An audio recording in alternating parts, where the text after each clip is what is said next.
Circle of the Wise. Interviews with California Philosophers. Narrated by Devin Smith.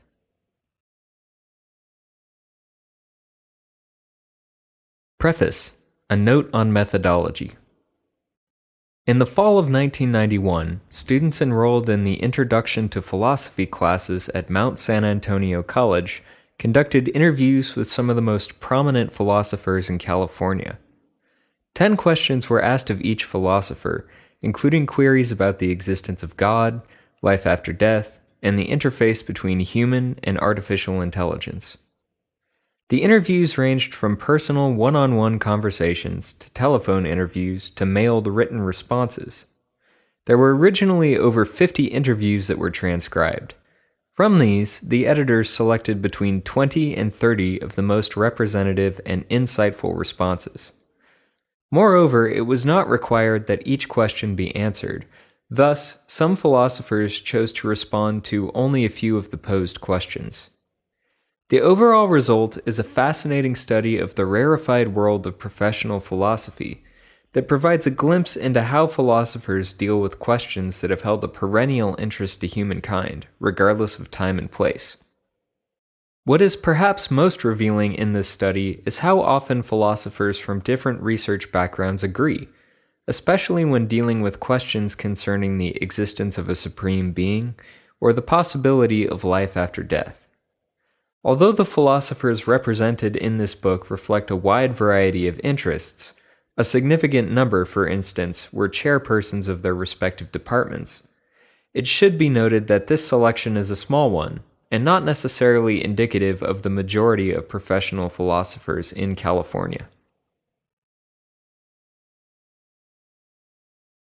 List of professors: Robert Adams, UC Los Angeles; Scott Abisher, CS Los Angeles; Frank Artsenius, USC; T. Beckman, Harvey Mudd College; Morton Beckner, Pomona College; David Blake, Loyola Marymount University; Patricia and Paul Churchland, UC San Diego; Rachel Cajon, Stanford University; David Kopp, UC Davis; Stephen Davis, Claremont Graduate School; Hubert Dreyfus, UC Berkeley; Michelle Dumont, Mount St. Mary's College; John Fisher, UC Riverside; Joel Friedman, UC Davis; James Greismer, UC Davis; Nicholas Jolie, UC San Diego; Michael Jubien, UC Davis; Donald Kalish, UC Los Angeles; David Kaplan, UC Los Angeles; Joseph Lambert, UC Irvine; Elizabeth Lloyd, UC Berkeley; Wallace Matson, UC Berkeley; Edwin McCann, USC; James McRae, University of San Diego; Jacob Needleman, CSUF; Harry Neumann, Claremont Scripps College; Robert Pippin, UC San Diego; Merrill Ring, CSU Fullerton; Alexander Rosenberg, UC Riverside; Ralph Ross, Claremont Scripps College; John Roth, Claremont McKenna College; Dion Scott Kakuris, Claremont Scripps College; Hubert Schweitzer, UC Santa Barbara; Allison Shalinsky, UC San Diego; Guy Cercello, UC Irvine; Ninian Smart, UC Santa Barbara; Patrick Suppi, Stanford University; Richard Wollheim, UC Davis; Peter Woodruff, UC Irvine.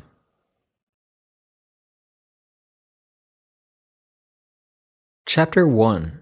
Which philosophical tradition do you agree with most? Churchland, Paul, UC San Diego. I guess the correct answer is the philosophical tradition that takes the natural sciences very seriously, and that would be the tradition. Some prominent examples are Aristotle, Descartes, Locke, and Bertrand Russell, and Willard Quinn. I'm a scientifically inclined philosopher. I think that would answer your question. I think many philosophical questions would ultimately get their answers from the developments that science gives us. Cajon, Stanford University. I'm at home with the methods and forms of argument of Anglo-American analytic philosophy. In epistemology, I'm most attracted to Kant. In philosophy of mind and action, I find the line of thought that goes through Wittgenstein and Anscombe the most congenial. In ethics, my views agree with different traditions at different points, sometimes with the tradition of virtue ethics, sometimes with Kantian ethics.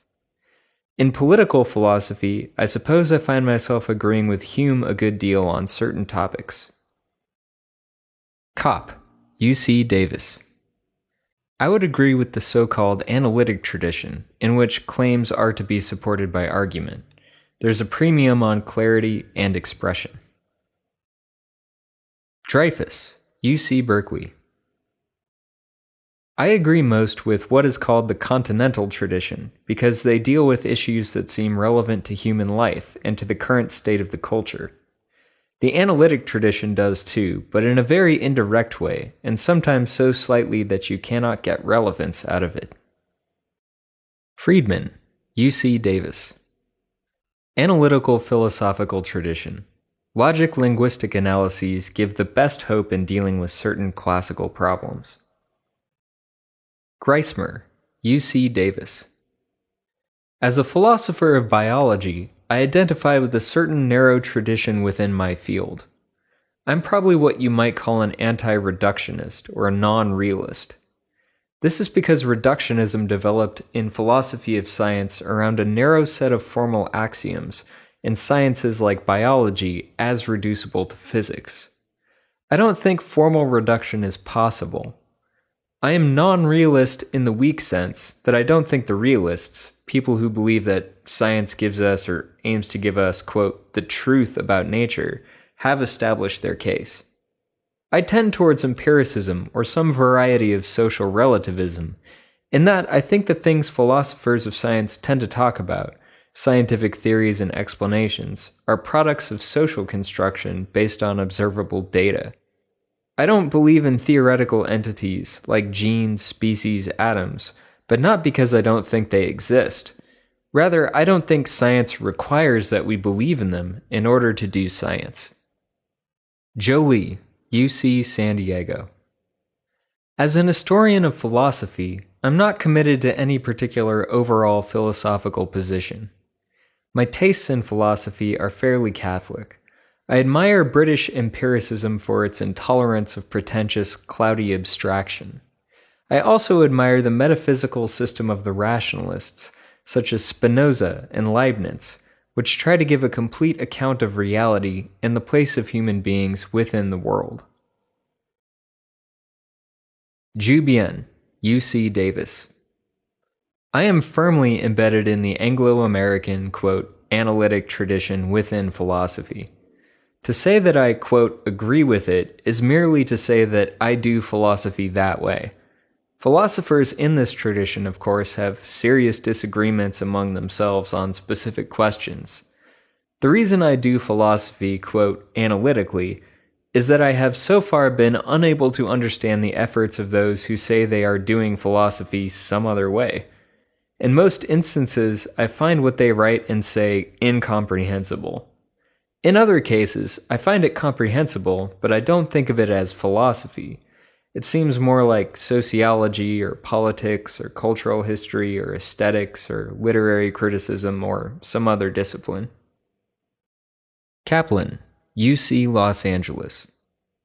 Anglo-American or analytic philosophy.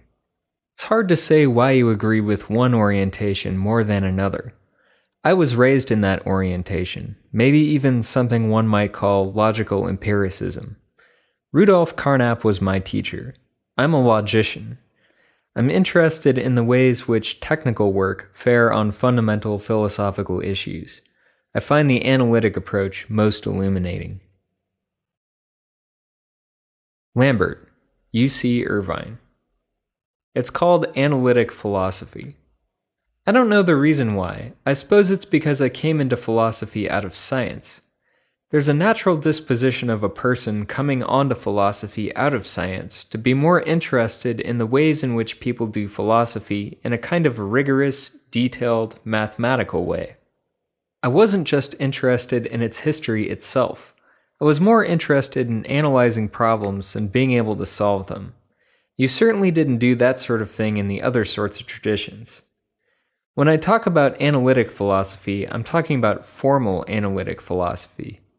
Those in the United States virtually owned the US for a long time after World War II because of the founders of analytic philosophy on the formal side came from Austria and Germany and had escaped after World War II, otherwise they would have been killed. And they were the founders of that tradition, but my connection with it was just very natural, working this way with philosophical problems. Lloyd, UC Berkeley.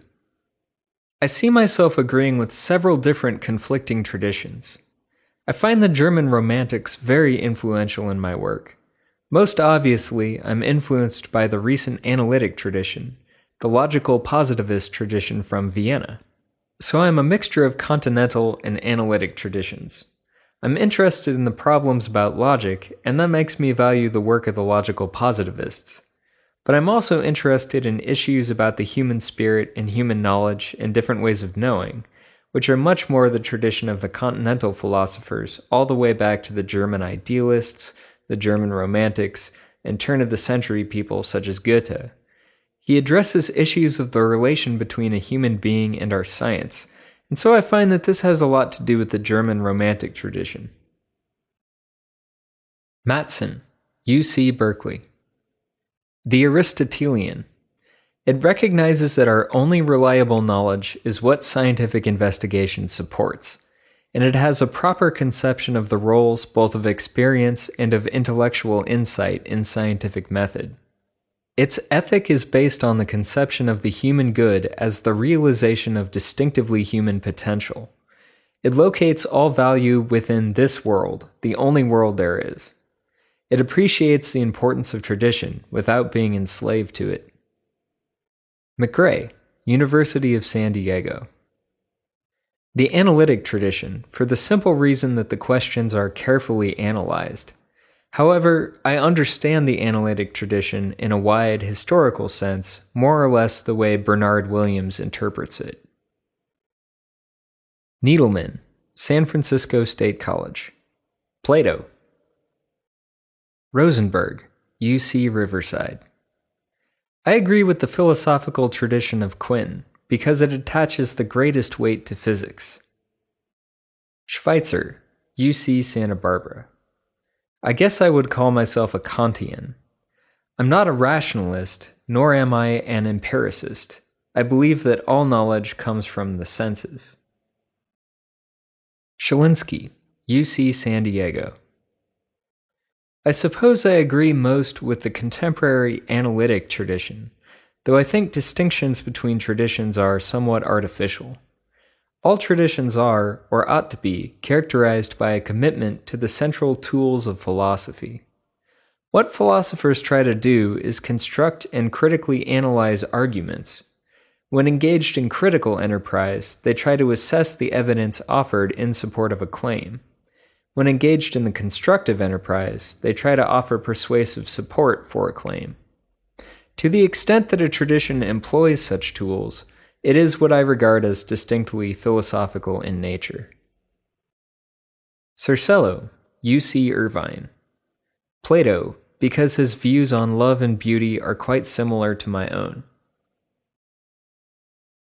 Smart, UC Santa Barbara. I don't have a simple answer for that. There are more than just one. I'm fond of Buddhism, although I was raised Christian. I'm influenced by both of these religions and by Karl Popper's philosophy of science. I'm influenced by his ideas of liberalism. A, quote, liberal Christian might be fine. Also, I'm a, quote, semi-Buddhist, and I'm critical. We shouldn't just accept a belief because it's tradition. I think we should have freedom, and that's one of the things that religions haven't stressed. Suppi, Stanford University. I think Aristotle, British empiricists, and Kant are the ones I agree with most. They have different themes, but that's the great tradition in philosophy. They are classical academic philosophers. I think they have importance for today. Woodruff, U.C. Irvine. One of the problems is that existentialism is not an alternative to empiricism and rationalism. They are different kinds of divisions of things. Well, I would say if you wanted to know what movement I consider myself a part of, I would say, broadly speaking, that known as logical empiricism, like Hume. But I wouldn't want to be pinned down to that. What I think is that philosophy is a technical discipline, and that it should make use of certain technical methods, largely mathematical and logical. That was one of the views it held, such as the verifiability theory of meaning and so forth. Those are up for grabs, but the broad sort of methodological point is what I accept. In saying that I can agree with philosophers like Aristotle and Leibniz, I mean Leibniz would be regarded as a rationalist, so would Descartes, and yet they both, I would say, did what I would call technical philosophy at their time, especially Leibniz. So that doesn't really make me an empiricist. If an empiricist is somebody who's in epistemology, the theory of knowledge, denies that all truth is a priori truth, then I guess I can say that I am an empiricist, since I don't think that all truth is a priori truth.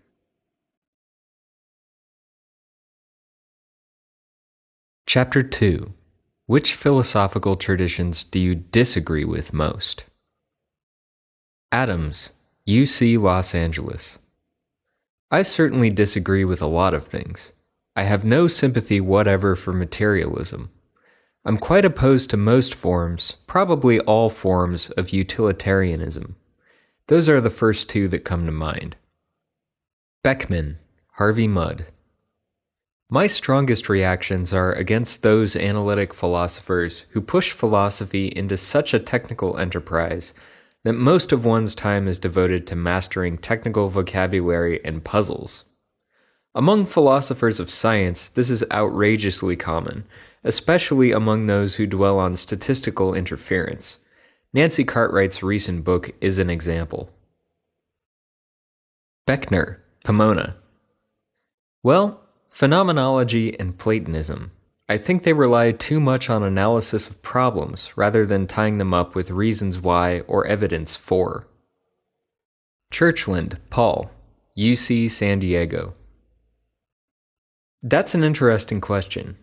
There are many philosophical traditions that I disagree with.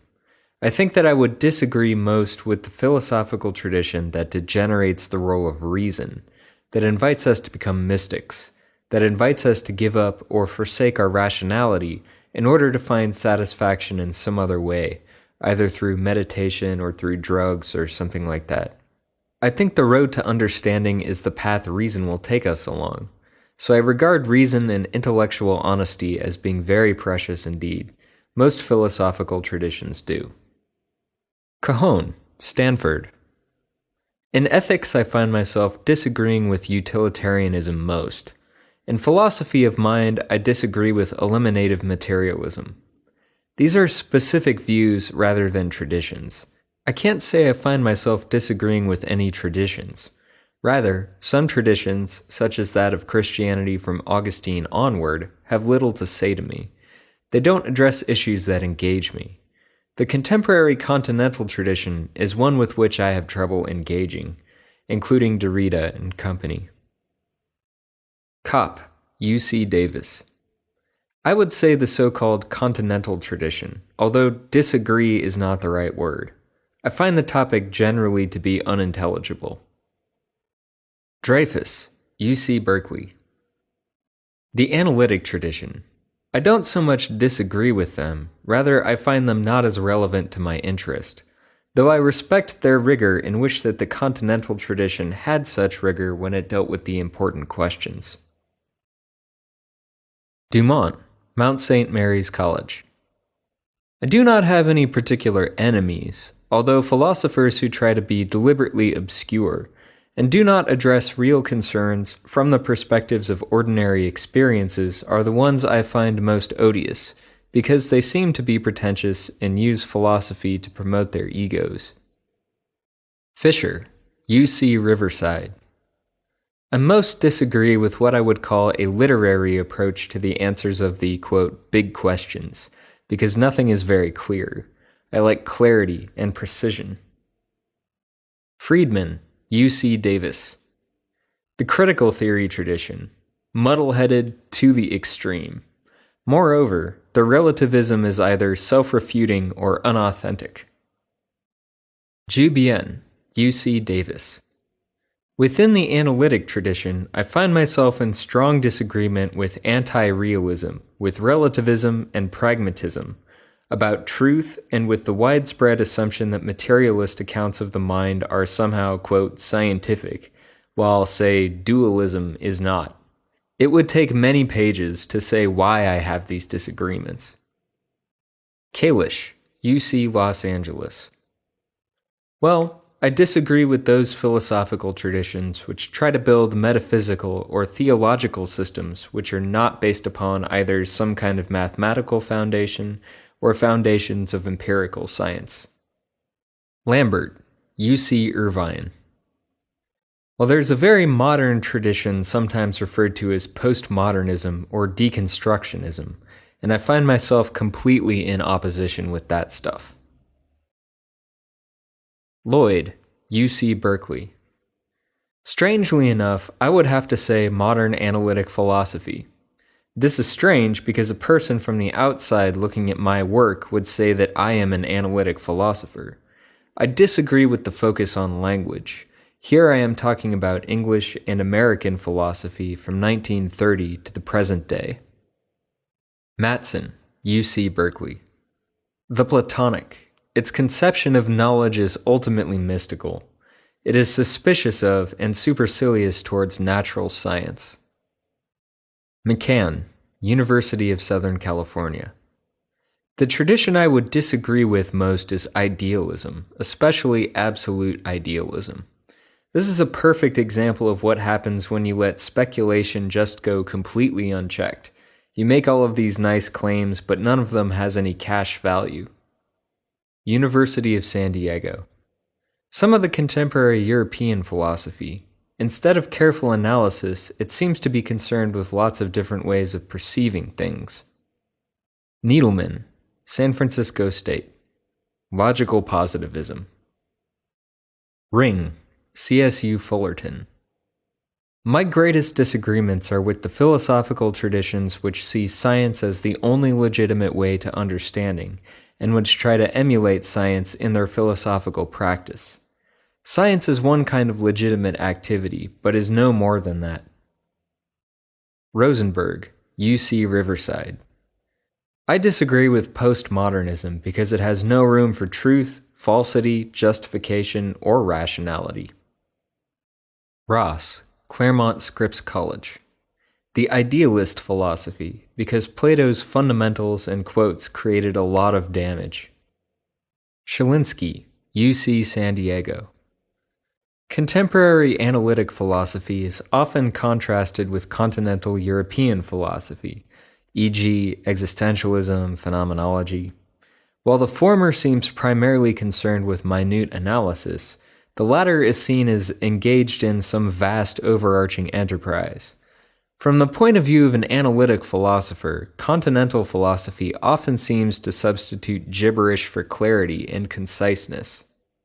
I suppose this would constitute grounds for major misgivings about continental philosophy. It certainly has for me. I have to admit, however, that the first course I took in philosophy was in existentialism, and they did seem to have something to say about the, quote, meaning of life. I certainly have no quarrel with the substance of existentialist and phenomenological claims. In fact, they agree in some respects with certain positions in cognitive science. The problem lies simply in the unclarity and silliness with which the claims are sometimes expressed. Wollheim, UC Davis. Any tradition that thinks it can add to the sum of empirical knowledge simply through reason, unaided by observation or experiment. Woodruff, UC Irvine. I guess I would disagree with those who say that philosophers should not be technical. Those who say that philosophy is not interested in the search for truth, but it is interested either in edifying or making people have nice thoughts or drawing pretty pictures of the way the world is or something like that. That I would disagree with. I would also disagree with a certain continental tradition that says philosophy is to be done in an obscure way, that the less intelligible a text is, the deeper it is. I see philosophy as continuous with science. That's the typical logical empiricist view. I would disagree with those who think that philosophy is not continuous with science. Chapter 3. Which philosophers do you most admire?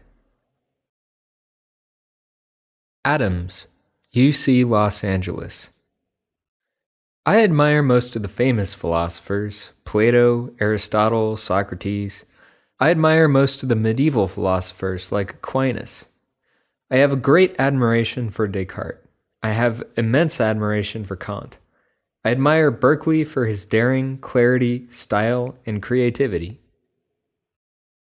Churchland, Paul, UC San Diego. I admire my wife, Patricia. I think she's a very good philosopher, but that may not be the answer you were looking for. Historically, I admire Aristotle because he was a philosopher who knew as much science as it was possible to know. I admire Descartes because he was a philosopher who knew as much physics and mathematics and physiology as it was possible at that time for a philosopher to know. I admire Bertrand Russell for the same reasons. There are many philosophers like this. I guess I don't admire all of them because some of them have come up with theories which I don't think are successful. Philosophers should know as much science as possible, and that's science in a very broad sense. That includes psychology, sociology, and includes the human sciences, and also the legal sciences, jurisprudence, and political theory. Cajon, Stanford. Among living philosophers, there are many I admire without necessarily agreeing with them. Donald Davidson, G.E. Moore, Anscombe, Bernard Williams, Thomas Nagel, John Rawls. I admire them for the originality and depth of their thought, some of the clarity with which they express it as well, although this is not the case for Anscombe and Williams. Kopp, U.C. Davis. John Rawls. He attempts to deal with central philosophical problems. He provides a strikingly original approach. Dreyfus, UC Berkeley. I admire Heidegger and Merleau-Ponty most. I admire, like anyone would, Aristotle because he is the great philosopher who managed to say many important things while staying close to common sense. I admire Kant because he is the greatest philosopher that ever lived, the most systematic and most original, and certainly one of the most influential. But my primary figure is Heidegger, because I think he is not only close to common sense, but deeper than Aristotle, righter than Kant. He has got the advantages of both of them, but he has also got a deeper understanding of the human condition than either. Friedman, UC Davis. Socrates, Descartes, Spinoza, Hume, Russell, Quinn, Kripke, and Van Krasen, because all these were radical philosophical innovators, and all are breathtaking. Geismar, UC Davis. I admire William Wimsatt, my dissertation advisor at the University of Chicago, because he is creative. He sees new and interesting philosophical problems about science that other people don't see. He probably doesn't produce the best answers or the most readable essays, but neither do I.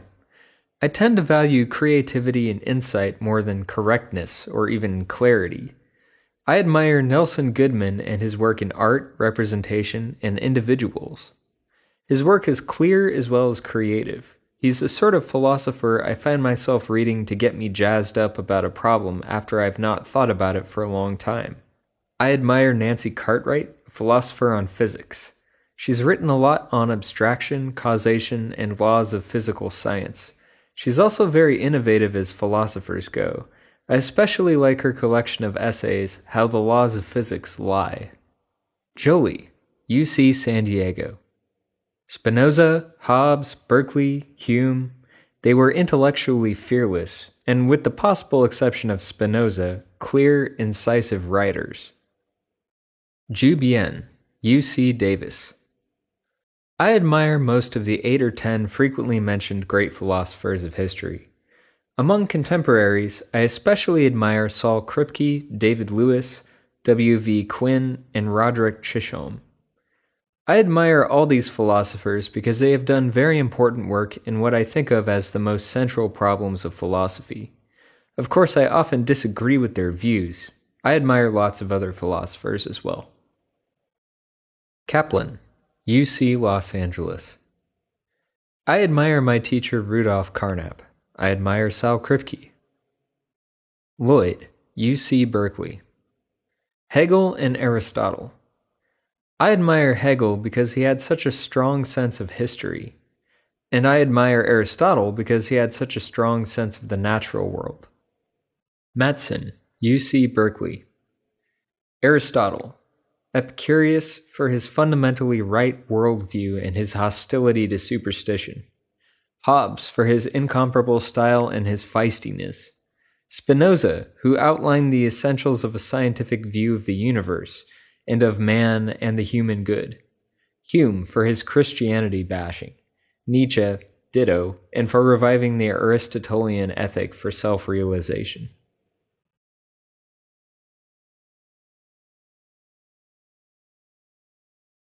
McCann, University of Southern California. I can name a few. Locke is the person I am most interested in because Locke is the one who I think did more than anyone else to lay foundations for the mechanistic theory of science. I also very much like Hume's work, another empiricist. I'm also interested in Kant, who has a problematic relation to both rationalism and empiricism. As for modern philosophers, the one I am most interested in is Wittgenstein. He has a complex relation to philosophical theorizing. I do not read him negatively, as a lot of people do. I do not think his aim is just to say you cannot have any appropriate philosophical theorizing about things at all. I think he performed an important service in reining in some of the more ambitious speculations about the nature of mind and about the workings of language, showing that one had to be extremely careful and pay a lot of attention to detailed examples and arriving at general claims about mind and language. It is that tendency that I admire in Wittgenstein. I am pretty much a hard empiricist. What you see is it. This is another thing which Wittgenstein has done to bring about. What you see is very much controlled by conceptual presuppositions, and things which you have that sometimes work to the good to help structure your experience. Other times it can work to the bad, to distort what evidence is. McRae, University of San Diego. Wittgenstein, Mill, Kant, Hume, and Russell. They treat questions in a critical and ruthlessly honest way. Needleman, San Francisco State. Plato, Maimonides, Kierkegaard, Nietzsche, and Kant. Shalinsky, UC San Diego. Admiration is probably too strong a word to describe my attitude toward philosophers. I think, personally, that it's important to be somewhat of an iconoclast. One shouldn't cower in the face of even the most imposing philosophers. In the first place, outright devotion tends to undermine what I think is the essential critical spirit of philosophy. In the second place, students frequently find themselves paralyzed when confronted with the difficult text by a philosopher they idolize. I suspend my iconoclasm only in the case of Kant. His arguments are unbelievably complex, as well as, if you ask me right, that one cannot help but feel admiration. Smart, UC Santa Barbara. As I said before, Popper because of his ability to see the importance of democracy and freedom. Buddha because he was a very subtle mind, he was very intellectual. Indians, Shankara and Ramanuja. On the Western front, David Hume, the Scottish empiricist, who in some ways has beliefs similar to those of the Buddhists, and Immanuel Kant, who is concerned with the reconciliation of science and human freedom, gearing science towards human values. Suppi, Stanford University. Among the modern philosophers, I admire William James and John Dewey. James has a lot of flair that Dewey doesn't, and Dewey has other virtues that James does not have. I think highly of Quinn's writings. Wollheim, U.C. Davis. Spinoza, Berkeley, Hume, John Stuart Mill, Bertrand Russell, and Wittgenstein. Woodruff, U.C. Irvine. Well, I have a license plate that has the name of a philosopher on it, Rudolf Carnap. He was, besides being a pioneer in logical positivism, a wonderful person. Chapter 4. Which ethical systems do you most admire? Artsenius, University of Southern California. Utilitarianism, mainly because you can distinguish between rights-based attitudes and procedural-based systems and happiness-based systems. I'm more interested in happiness-based systems because it seems to me that no matter what your rights-based system is, according to it, it is always possible to find some situation which is justified by rights-based systems, e.g., where half the world is starving and you just can't see that it is. I can't accept a moral theory that in some circumstances it is okay that people in the world are starving. It seems to me that, roughly speaking, the thing that I really care about is unhappiness of people, because it is clear that people who are starving are not happy. The ultimate standard of a just society is how happy the people are in it. Beckman, Harvey Mudd. Aristotle's. It avoids Christian moralizing by preceding it and addresses the concept of living well in a general and well-balanced way. Blake, Loyola Marymount University. It's funny to talk about ethical systems as being admirable. I'm not quite sure how I'd answer that question, whether there is one I find most admirable. Aristotelian philosophy strikes me as profoundly commonsensible. I find that very admirable. Churchland, Paul, UC San Diego. I find the ethical views of Aristotle most admirable. Aristotle felt that to become a morally good person is to become practically wise, wise in the affairs of interacting with other people. I think becoming wise is a matter of learning to get along with your friends, learning to take care of your family, learning to help others to thrive, learning to depend on or lean on others when you're in trouble. And it is part of a flourishing community, and that is something you cannot write down in a basic set of laws of what the universe is and where mankind comes from. I think that we will do better if we can disengage these things to a certain degree. Religion isn't the only institution that engages in this question. The legislature in any given state, or the House of Representatives in this country, or the Parliament in England, these are bodies designed to address moral and political questions, trying to lay down rules that we are all supposed to follow. And we have some happy traditions there. I think the English history and the American history are positive and encouraging history. I think the English common law and the English legislative system, similarly with the American, have done rather better than some of the world's major religions in coming up with the system of rules by which to live. Whoever does it, religion or political bodies or clubs or universities, it has to be done. Pursuit of moral questions is entirely consistent to the pursuit of science. I think the two will be with us for a long time. An interesting moral question and an interesting theoretical question are entirely compatible. Cajon, Stanford University. Well, I don't think any one system has the whole story right when it comes to moral life. I like certain aspects of Kant's ethics and certain aspects of Aristotelian ethics if we update them. But how can these be made compatible? I also believe that there are such things as moral rights, although I am not a complete Lockean about them. Kopp, UC Davis. Kant. I admire the sentiment behind the ends in itself formulation of the categorical imperative. Davis, Claremont Scripps College. I have always liked Kant's ethical system. However, I don't think it's without difficulties. I think it can be criticized. Dreyfus, UC Berkeley. I find Aristotle admirable. He thought that ethics isn't a theory or a system, but it's learning how to behave skillfully so you can do the appropriate thing in your culture, which means, in effect, to do whatever makes you and other people lead fulfilled lives. It is the only kind of skill that you get gradually as you live, make choices, make mistakes, and have courage to learn from them. So, as Aristotle says, if you want to know what is right and wrong, don't try to find a theory. He doesn't say that, but he means that. He says, ask a wise old man. And I don't think that any ethical theory which tries to give you a universal picture for acting holds up. You have to learn to do in every particular situation what's appropriate in that situation, and that's the kind of skill you can't derive from a theory. Dumont, Mount St. Mary's College. It's not really a system, but what has inspired me the most in the last few years and led me to a better understanding of the ethical domain and the problem solving is the work of Carol Gillian. Fisher, UC Riverside. That is hard because I see problems with everything.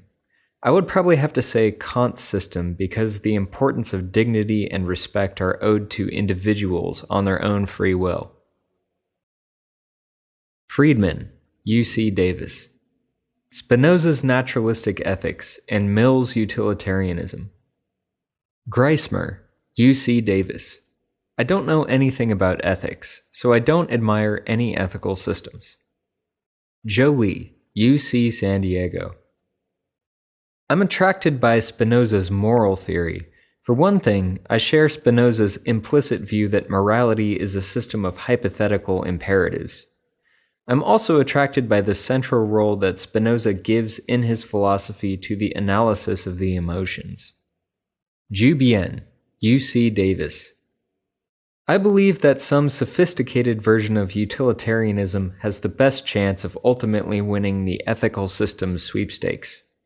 The most sophisticated effort to date that I am aware of is presented in Fred Feldman's Doing the Best We Can. Kaplan, UC Los Angeles. I would call myself a secular humanist. I have no theistic view. I am Jewish, so I strongly culturally identify with Judaism as a cultural thing. I'm not religious in the sense of having theistic beliefs and so on. I think of myself as being very humanistic. As my teacher used to say, everyone has the obligation to try to develop their own gifts to the maximum degree possible. I think we have obligations to ourselves, our families. Critics of secular humanism claim that it is a very relativistic point of view, without absolute ethical principles. Nevertheless, we must realize our own potential. Lloyd, UC Berkeley. I guess I would find virtue ethics the most admirable, because I think being a good person is its own reward, and I think that ontological views rely too heavily on guilt to really work well, and utilitarian views tend to be heartless.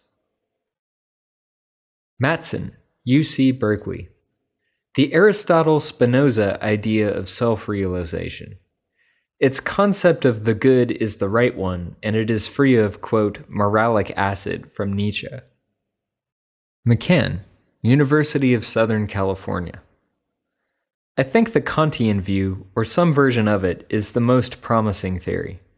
Utilitarianism has, in my view, insufferable problems dealing with questions of justice, personal integrity, and so on, whereas virtue theories do not provide enough in the way of philosophical foundations for morality. The Kantians, however, have a tough set of problems in making their views intuitive and plausible, and getting rid of the daunting metaphysics Kant connected to the view. Still, it is the one I would most like to be true. Needleman, San Francisco State. Christianity. Ring, CSU Fullerton. I'm not terribly pleased with any system, especially of ethics, but if I had to answer, I would say Aristotle. He sees a moral life as embedded in a community and not as something transcendental or individualistic. Rosenberg, UC Riverside. I admire utilitarianism because I believe it's practically implacable and provides the most morally balanced, reasonable conclusion. Ross, Claremont Scripps College. Socratic because it doesn't leave much out. Never repay harm with harm, and don't just say it, you argue it, etc. Scott Koukouris, Claremont Scripps College. I'm going to assume admirable doesn't mean defensible, so the one I find most admirable is one which may not turn out to be an ethical system or theory at all. It's virtue. That's what Aristotle makes fundamental. Not what could I do, but what sort of person should I be. As I say, that may not even turn out to be an ethical theory. Shalinsky, UC San Diego. I don't happen to be interested in ethics, and I find meta-ethics particularly tiresome. I must also say that I find the use of the word admirable even less reasonable in this context than I did with respect to the other question which used the term. The choice of an ethical system, it seems to me, ought to be guided by distinctly philosophical considerations. The best one ought to be the one which is the simplest, the most intuitive, the most coherent, and so on. It ought not, I think, be the most admirable. Use of this word suggests that one should have some sort of attitude towards the system with regard to that which is most plausibly based on philosophical grounds. This just strikes me as wrong.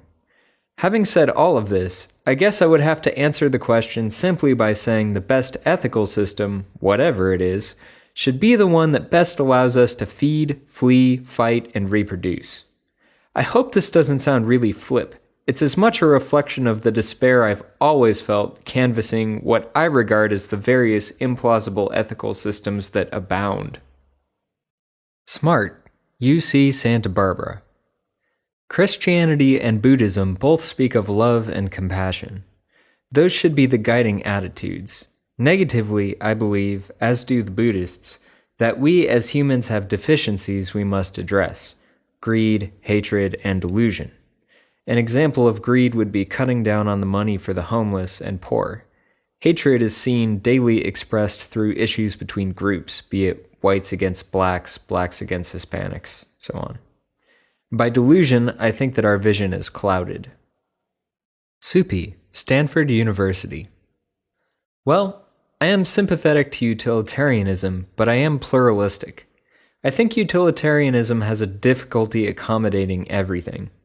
Utilitarians do a good job for social questions, association of goods, handling of what are called public goods, theory of the market, but not as good when it comes to rights.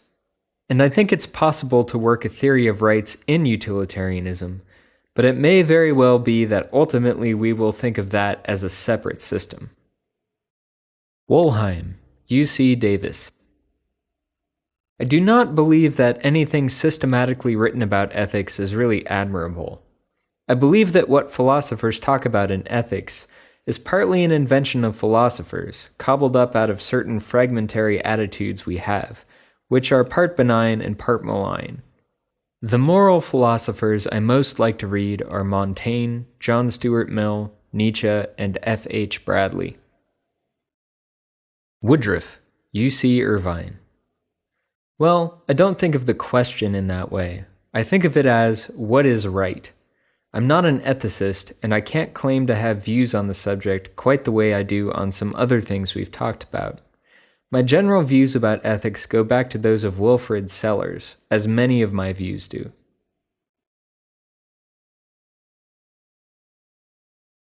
Chapter 5. Are Science and Religion Compatible? Adams, UC Los Angeles. Certainly they are compatible. There's a lot of scientists who are religious.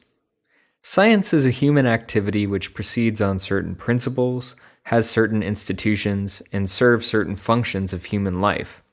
It has produced a large body of beliefs which are widely held among our society. There are also some beliefs on the frontiers of research that are more controversial. And religion is a very different sort of set of practices, institutions, and beliefs. The religious beliefs and practices have obviously quite different functions from those of the scientific beliefs and practices. They have, generally speaking, different subject matter. There are different motives involved in pursuing the subject. The beliefs and practices have different relevance in human life. I'm not sure if a one-level answer is desired to that question. There are all sorts of ways in which one can compare religion and science. Artsenius, University of Southern California. The major difference is that scientific claims can be asserted in the light of mathematical deduction and experimental evidence, i.e., objective criteria for deciding if scientific claims are true or false. Religious claims, I think, by their very nature, are not so sensible. That is what I take to be the major difference. Their compatibility depends a bit, again, on what you mean by religion. It used to be the case that religion was taken literally. I take it that the evidence goes against them and that they are not compatible. After the Middle Ages, most people became convinced that the world had more objective grounds to believe the scientific claims than the religious claims, and such claims should not be taken literally. Beckman, Harvey Mudd. Scientists devote a great deal of time to observing the world around them and to constructing highly technical and precise languages for communicating their observations. I think they do this to a far greater degree than do theologians. Like theologians, scientists propose theories which are pictures or models they claim to represent the real world, whatever that is. They have in common the fact that these theories are articulate, coherent systems of thinking that communities of people take seriously and utilize in organizing and understanding their observations and experiences. If there is any sense in which scientific theories are, quote, better than theological ones, I would say it lies in the fact that science has substantially more practical success in predicting future events and properties in the observable world. I do not take this to be a devastating point to theology. That is, they have a perfect right to continue practicing their theoretical understanding of the world. There is an interesting side question of whether separation of church and state should also require separation of science and state. I won't jump into that one, but it is clear that we unblushingly pour huge amounts of economic support into science. Churchland, Paul, UC San Diego. That's a complicated question. I'm going to deliberately make it simple. I think that religion has two sides to it, one of them good, one of them unfortunate. The two sides are this. First of all of the world's religions attempt to give a cosmological theory of the origins of the universe and the human race's place in it and the significance we have. Christianity does it, Buddhism does it, Islam does it, Hinduism does it, Judaism does it, all of the religions do it. And I think that 2,000 years ago, when we were very ignorant, it was entirely permissible. Indeed, I would have done this thing, to try and come up with theories that could explain these things. So in some respects, religion attempts to function as science. On the other hand, the second thing that religion does is attempt to engage in moral questions, to find basic principles on which answers can be given to new moral problems. And this kind of activity, I think, is essential to human happiness. I don't think that it will ever go away. I think that it is unfortunate, to some degree, that this necessary activity has been the principal property of the world's religions, because I think they tied it to false theory. Cajon, Stanford University. Science aspires to discover truth by means of a thoroughly objective, empirical method that is repeatable and available to all, and to detect and root out erroneous beliefs by using such a method. It is not the aim of science to console people, or to make them good, or to bring them happiness, although its discoveries are sometimes very useful for these purposes, as well as for frightening people, corrupting them, and bringing them misery, also not the purpose of science. Religion also takes many different forms, of course, but all those I know of also aim at some truth at least, although their method of getting it is usually not empirical, and often not available to everyone. But most religions I know about also have further aims, to give people hope, or to improve them morally, or lead them to eternal salvation, happiness, I take it, or provide inner peace. Some religions are compatible with science, some are not, e.g. the sort of Christian fundamentalism that denies that evolution occurred, or sets the age of the earth as very young. It is incompatible with science because it rejects the empirical methods of science for finding out such things in favor of appeals to revelation.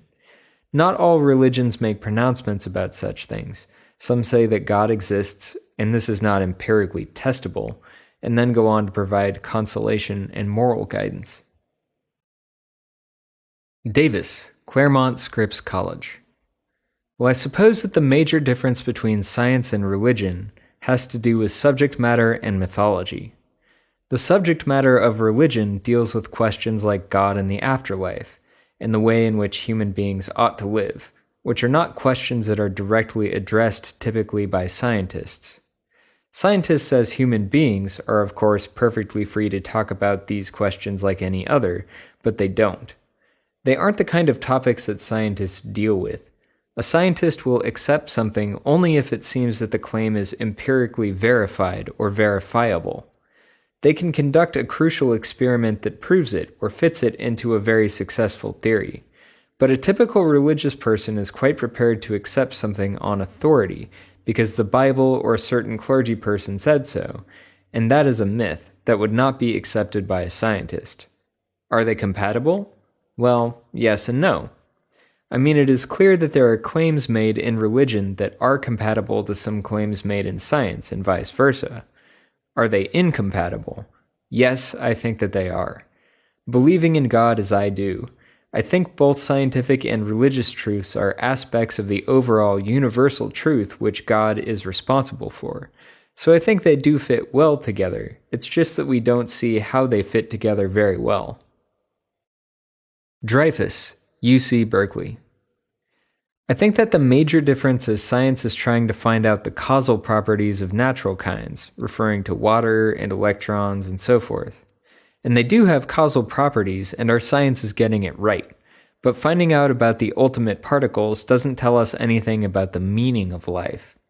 Since religion only talks about meaning, and science only talks about causality, there shouldn't be any conflict, providing that science doesn't try to make pronouncements about ultimate reality, as some people do, who are called naturalists or reductionists, and that are claiming more than they can do on the basis of science. Dumont, Mount St. Mary's College. Frankly, I see both as relying heavily on faith in the unknown. Both are human disciplines and activities, expressing human aspirations and subject to human limitations and faults. Both are institutions and belief systems. I see many problems with both as they are practiced today. At its best, science is humble before its limitations and honest in its claims. At its best, religion provides comfort, consolation, inspiration, and motivation without claiming to have all of the answers nor to order people around. I see no reason to think that they should, in principle, conflict, since to me they are both human pursuits of truth. There's a lot of bad religion around, arrogant and unloving, but the good religion that is there could do a great deal to support and limit the aspirations of science, through true humility before nature and our limitations, and through a proper sense of responsibility for life. Fisher, UC Riverside. That is a very complicated question. The main difference is in the methods. In science, methods are used proportional to belief and evidence. We remain skeptical, and we are not going to form conclusions for which there is no strong evidence. In religion, there is none of the same evidence. People accept on faith and not on concrete facts. Religion involves a leap of faith, accepting that it cannot be proved. They are and they aren't compatible. That depends on the religion. If a religion says God created the world in 6 days, etc., then science is probably incompatible. There are forms of religious belief that don't make those kinds of claims. Friedman, UC Davis. Science is a traditional enemy of traditional religion. However, science is compatible with enlightened religion. Greismer, UC Davis. Science, by common consent of practicing scientists, is revisable in the face of experience, observation, experiment, calculation, and so on. Religious beliefs typically, though not universally, are not. Now, the nature of the revisability of science is a difficult set of problems that I can't address briefly. I don't subscribe to a simple falsifiability concept of what distinguishes science from religion. But whatever it is, it seems implausible to me that we would find practitioners of a religion using them to revise the tenets of their religion. I do think science and religion are compatible in the sense that we all live with logically incompatible beliefs. So science and religion, even if they entail a contradiction like evolution says humans evolved from primitive ancestors, and religion says we were created by God, are compatible in a practical sense. And this practical sense is a sense that goes in science too. A contradiction that is never noticed or never invoked in an argument can't do much damage, so it doesn't matter too much if some of our beliefs are logically incompatible. This fact allowed many famous evolutionary biologists and other scientists to also practice a religion. However, there are certainly some sciences, e.g. evolutionary biology and geology, and some religions, e.g. the form of biblical literalism that goes by the name of creation science, that are incompatible in both logical and practical senses. One can't believe and practice both together. Jolie, UC San Diego. The short answer is that the claims of science are empirically falsifiable. Those of religion, at least on one interpretation, are not.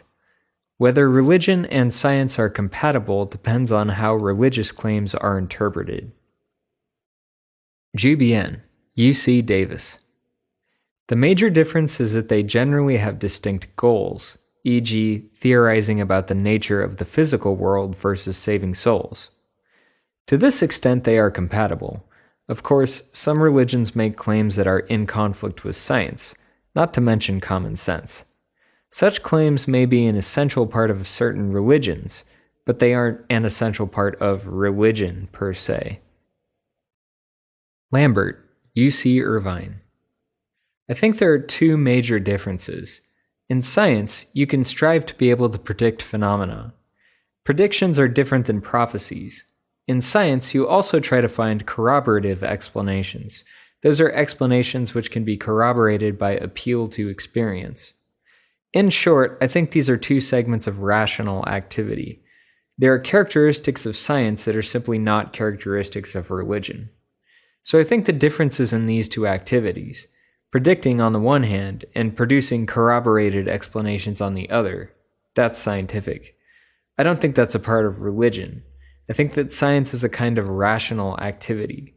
Those are two segments that I do not think of religion as a rational activity, though there is a tradition in which it would be nice if somebody actually produced proof that God exists. In fact, one of my friends by the name of Robert Mayer, a mathematical logician, has written a paper entitled, quote, God Exists.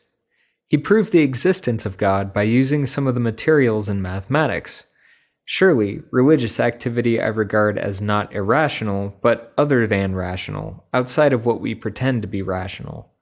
I don't mean every part of it. Its goals are not those of science and its activities. Lloyd, UC Berkeley. Well, in religion you have a lot more scope. You have a lot more freedom to believe what you believe. In science, there's a certain amount of play, but according to the nature of science, people have to agree that the evidence offered supports the conclusion. It tends to be much more restricted. Scientific knowledge is more restricted. I think that knowledge and science are compatible, but I think they are about different things that we can observe and run into and manipulate and build things with and understand. I think religion is about everything else. Matson, UC Berkeley. Science is based on beliefs that have been tested in experience. Note, I do not say, quote, are in principle testable. Evolution favors believers whose tested beliefs are true. Religion is based on untested beliefs that are held on account of their social usefulness. Evolution does not tend to eliminate such beliefs on the ground of factual falsity. Thus, science and religion are fundamentally incompatible, insofar as science is able to extend the scope of experience to the point of putting religious beliefs to experimental tests, as has happened with Christianity and Islam at least. McCann, University of Southern California. The major difference is that science looks to empirical evidence as the touchstone of truth, whereas many religions see themselves as resting on faith rather than evidence. I also point that, again historically, the scientific claims in these disputes have been the only ones vindicated.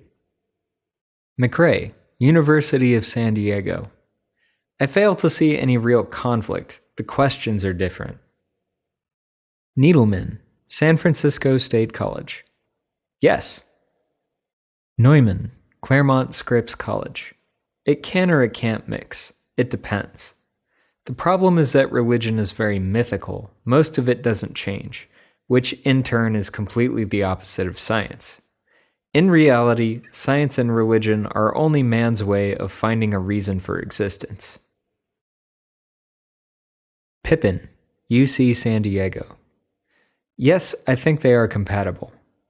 Religion seems to be an expression of some sense of a deep human finitude, an ability to direct or orient all of our most fundamental activities on the basis of well-grounded reasons.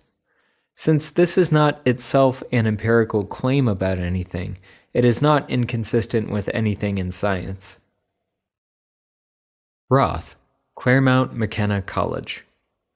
Religion operates with certain categories that don't enter into science. The main one would be something like the category sacred. Science can have a relation to that idea, but when it does, it's really beyond the parameters of science to some extent and starts being religious. We know people who study science can often have religious sensitivity that is increased because of what they know scientifically, but I think when they are expressing their religious or spiritual views, that they are probably leading outside the realms of science. So I think that would be the biggest difference, that religion has attention focused on things where we might use the words sacred or divine, and science does not. That leads to some other differences that we have to deal with, the way communities are formed and the way rituals occur. You could argue that science has its communities and rituals and practices, and religion has its own as well. In other ways, are science and religion compatible? Yes, I would say certainly they are. Partly for reasons I mentioned, that they are not operating as competitors, but as a way of organizing and looking at experience as different dimensions. Some people would argue that the dimensions are incompatible. I don't find that myself. Schweitzer, UC Santa Barbara. They can be compatible. A good Christian can still believe in science. He can believe in Genesis as a myth. I don't believe that religion can swallow the evolutionist theory, just as I don't believe that science disproves religion. Religion has a different origin than science. It is not from an intellectual motivation. They both answer different questions. They have different realms of inquiry. Religion deals with the fate of mankind and is not straightforward curiosity, as is science. Shalinsky, UC San Diego. The major difference is faith, while the other is required to meet a stringent set of requirements. That is, a scientific theory has to meet a number of criteria. It has to explain empirical data, it has to accurately predict events, it has to be internally coherent. Religion need not meet any of these criteria, need not, by definition, be confirmed. Even so, it has an interesting feature. Any evidence, even countervailing evidence, can be used in its support. Thus one can point to the absence of God as proof of his existence, the presence of evil as proof of his existence, the presence of flowers and bees as evidence of his existence, and so on. The question of the compatibility of religion and science depends upon some characterization of the religious doctrines involved. If the religious claim is that humankind started with Adam and Eve, then such a claim obviously clashes with evolutionary theory. If the religious claim is that humans ought to observe the various commandments, then such a claim might clash with scientific theory. The question really depends upon the scope of the religious theory. If it makes claims about the ultimate nature of reality, then there may very well be conflict.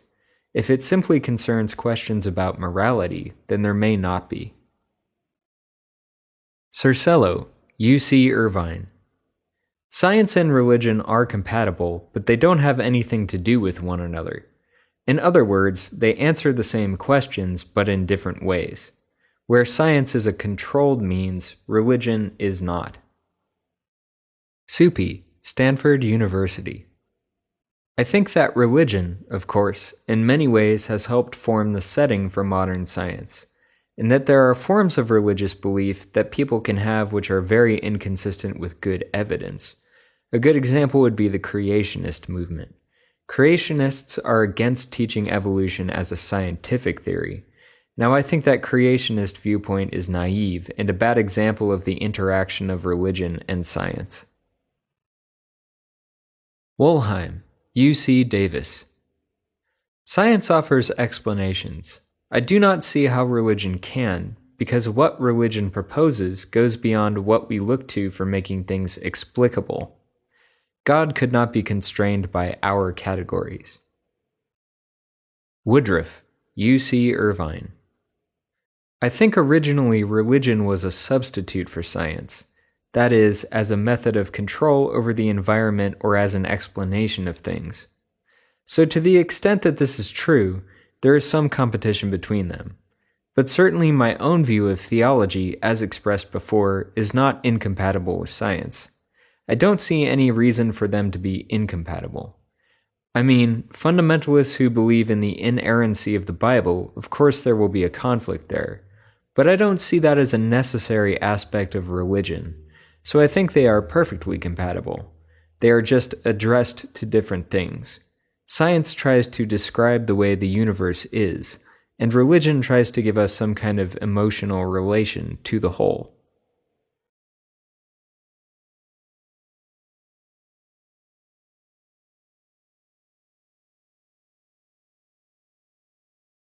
Chapter 6. Does God Exist?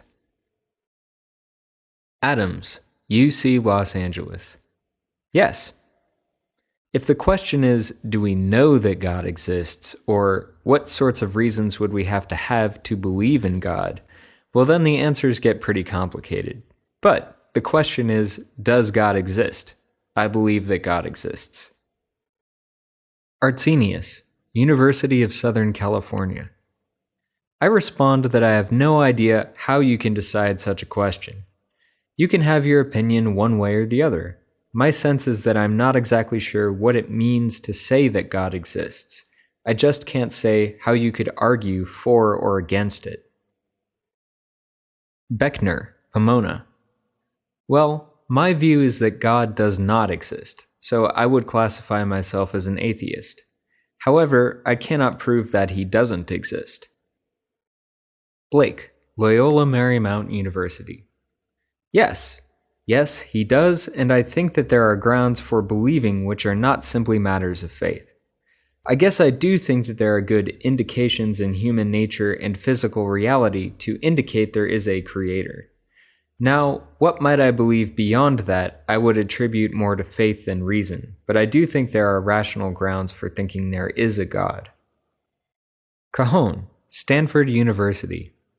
I don't know.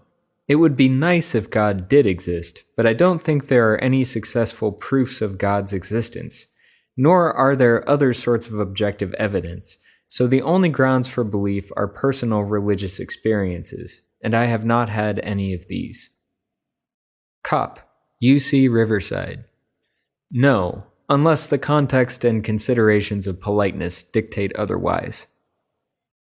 Davis, Claremont Scripps College. I will respond by saying yes, I believe God does exist. Dreyfus, UC Berkeley. I would say that the old God is dead, what Heidegger calls the ontotheological God, which means a God that is outside of the world and is the ground of the world and explains what caused it and makes it intelligible. Dumont, Mount St. Mary's College. I believe in God, but not in the traditional Western European male sense. I think there is a power or force greater than myself. I think of it in very female and earthly terms. Fisher, UC Riverside. I do not believe that there is a God. I don't know if he does exist. He might. I just don't know. You might want to say that I'm an atheist or agnostic. Friedman, U.C. Davis. Agnostic towards Judeo-Christian God, favorable towards God as nature as God. Greismer, U.C. Davis. I respond by asking, what is God? And why do you capitalize the word? If you're not even sure God exists, aren't you presuming an answer by capitalizing the word as if God were a person? Also, there are various things one might mean by existence. Physical objects and concepts might both exist, but not in the same way. So I'm not sure which sense applies to God because I don't know what sort of thing God is supposed to be. Jubian, U.C. Davis. I don't know whether God exists, but, unlike Pascal, I would bet against it. Lloyd, U.C. Berkeley. Well, the first thing I would say is that it's a very difficult question. There are a number of different ways to decide. Some people think that whether God exists should be decided by reason. Some people think it should be decided by faith. I think that reasons can't prove the existence of God, and I also think that that's not a reason to believe. Matson, U.C. Berkeley. Negative. McCann, University of Southern California. What I'm interested in knowing is why somebody wants to know, or what they think hinges on the answer. One of the reasons I'm especially interested in Kant, one of the reasons why I think he's an important transitional figure, is that by contrast with Newton and Locke and others, Kant was trying to lay foundations for a mechanistic science in a way which would not require any appeal to God or to God's actions and attributes at all. In fact, he showed that no such claims can be rationally defended. So let's say for the purposes of developing a metaphysical model that is going to be the foundation of natural science, you should not have to worry about the question whether God exists or does not exist. For any purposes in philosophy, you should not ask or wonder about the question at all. It should not play a role in any kind of philosophical debates. If you want to get a good theory of morality, you better get one that does not depend on there being a God or not being a God. If it is a matter of personal belief, then I would be just as interested to know what the person who wonders about this, what they are looking for, or what need they feel they have that is settled one way or another by an answer to that question. I find it interesting that a lot of people ask the question without context, out of the blue. That does not, even to me, make sense to start talking about, unless you know why you want to know and what difference it would make what the answer would be. McRae, University of San Diego. Of course God exists. The interesting question is what kind of being God is. Needleman, San Francisco State. Yes. Pippin, UC San Diego. In my view, the answer is no, but that can be confused with a commitment to scientism and naturalism, which I disagree with. The right answer is probably something like, it depends on what you mean by God. Ring, CSU Fullerton.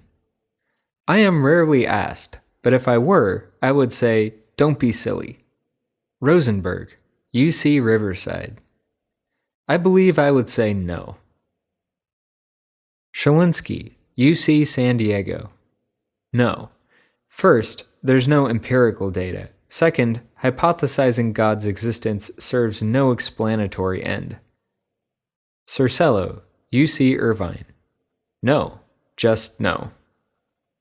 Smart, UC Santa Barbara. God exists, but it isn't at all what people think. It depends on who you listen to. If you listen to preachers on television, it would seem as if they had a telephone line connection with God. God isn't as crude as that. Wollheim, UC Davis. No. Chapter 7. What do you think happens to us after death? Abisher, CSU Los Angeles. No one can answer the question of our state after death, but I would like to think that we could look forward to being reincarnated again and again, exploring many forms of being and consciousness. Failing this, I take solace from the past that my body is practically immortal, though it will undergo a million transformations, in that there is a conservation of all matter and energy. Likewise, I think that one's mind, heart, and character live on in the results they create in others in their environment. It matters little whether the ego known as Scott Avishar continues or not, but one would hope that one's achievement of consciousness or love is not lost to the wider world. Adams, UC Los Angeles. Well, I don't seem to know in any detail. I do believe in life after death. I think we just have to believe that it's good. Artsenius, University of Southern California. Nothing. Beckner, Pomona. Nothing. When you die, you decompose. That can be proved. Blake, Loyola Marymount University. I'm not sure about that. I mean, on religious grounds, I think there is life after death. On the basis of faith, I believe in life after death. An interesting question is, what's the form or character of life after death? I guess a lot of people think of it in terms of some sort of spiritual, non-physical existence. I'm not sure about that. There's an ancient Christian scripture that states there will be a resurrection of the body and the life after death is eternal. That seems to me to make sense. There seems to be nothing contradictory about that possibility. Churchland, Paul, UC San Diego. I think that we disintegrate. I think that the structures which make up our consciousness and mind and our moral consciousness, these can survive in a sense in that they are recreated to a degree in our children, or in our friends, or in our students. That isn't really a survival of me, merely the survival of something that I stood for, or some features I had. I am a complex matrix of molecules, and when that matrix falls apart and disappears, I fall apart and disappear. So I am determined to do as much good as I can while I'm still here. Cajon, Stanford University. The evidence shows that we decompose. I admit that it's hard to believe that a personality can abruptly cease to exist, but this seems to be the case. Our influence on each other is all that remains of us. Kopp, UC Davis. To us, our bodies decompose. Dreyfus, UC Berkeley.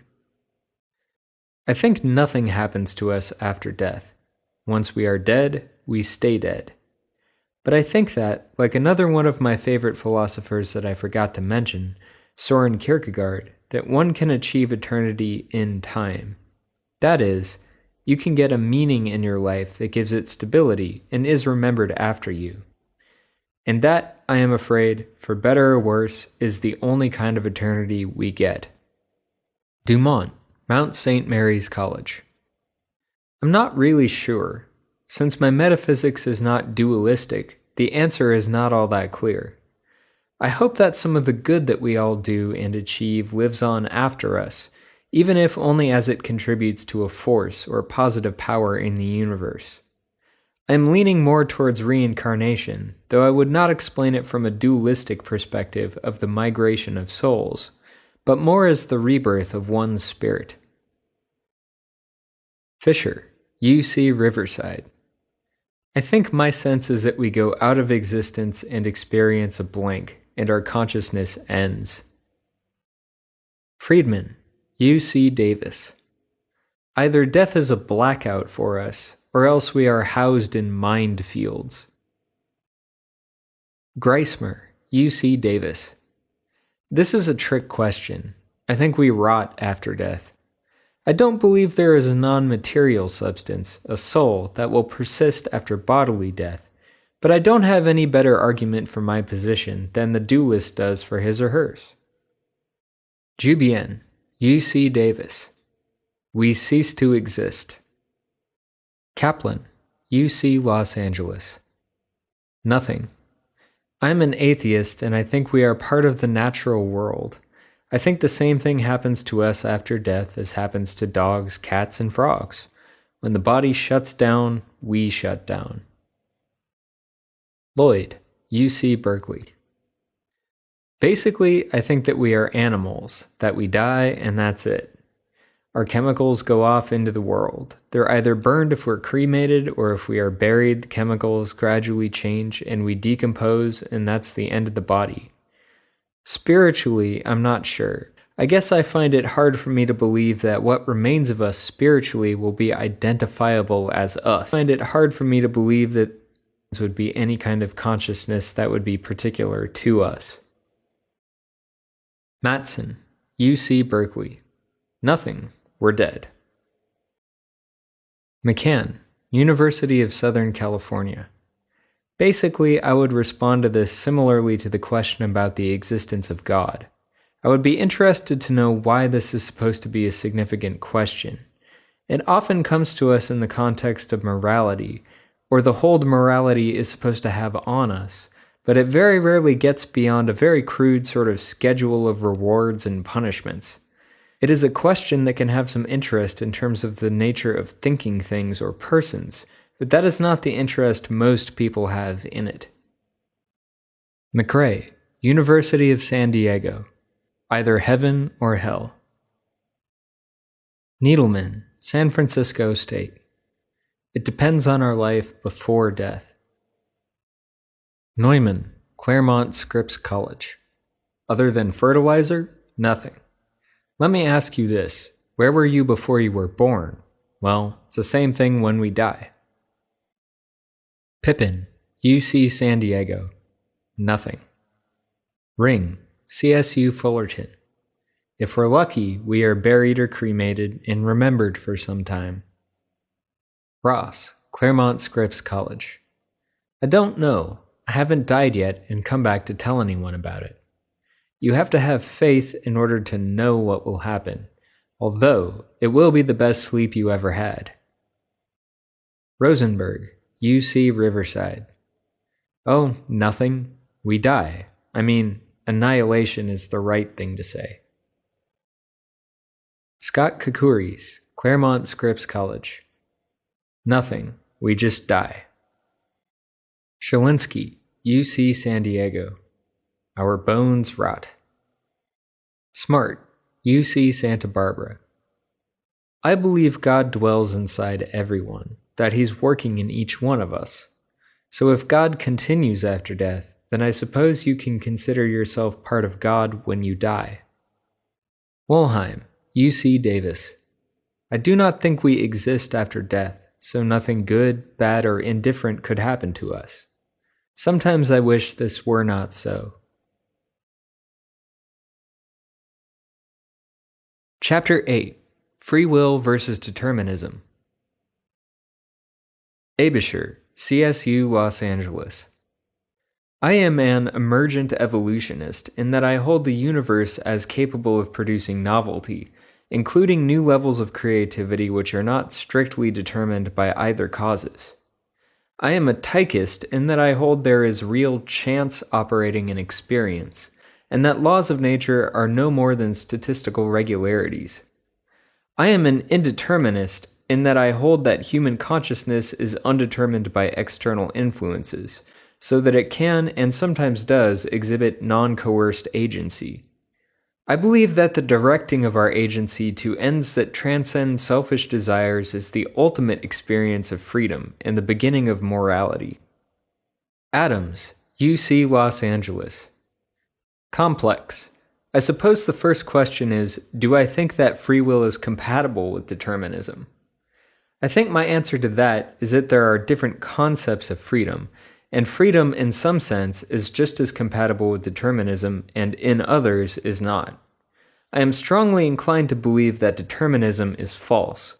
I think that is greatly important from a theological point of view. If determinism were true, we would be something like puppets. But in relation to each other, I am inclined to be a compatibilist. That is to say, I don't think that I ought to stop praising and blaming people and holding people responsible and so forth, if I became convinced that determinism is true. Beckman, Harvey Mudd. Determinism as such is merely theoretical, and theories are merely advisory. Thus, if a theory suggests that my actions are all determined by factors other than my own perceptions, conceptions, impulses, etc., I am free to consider its potential usefulness to me, as well as to discard it as useless. In the phenomenal realm, which is the only realm of stable importance, freedom of will is obvious. Churchland, Paul, UC San Diego. I think the age-old question is based on a number of mistakes. I am quite prepared to take part of the determinist side of the argument. I think that human thought, human agency, human moral perception is all based in the activities of the physical brain.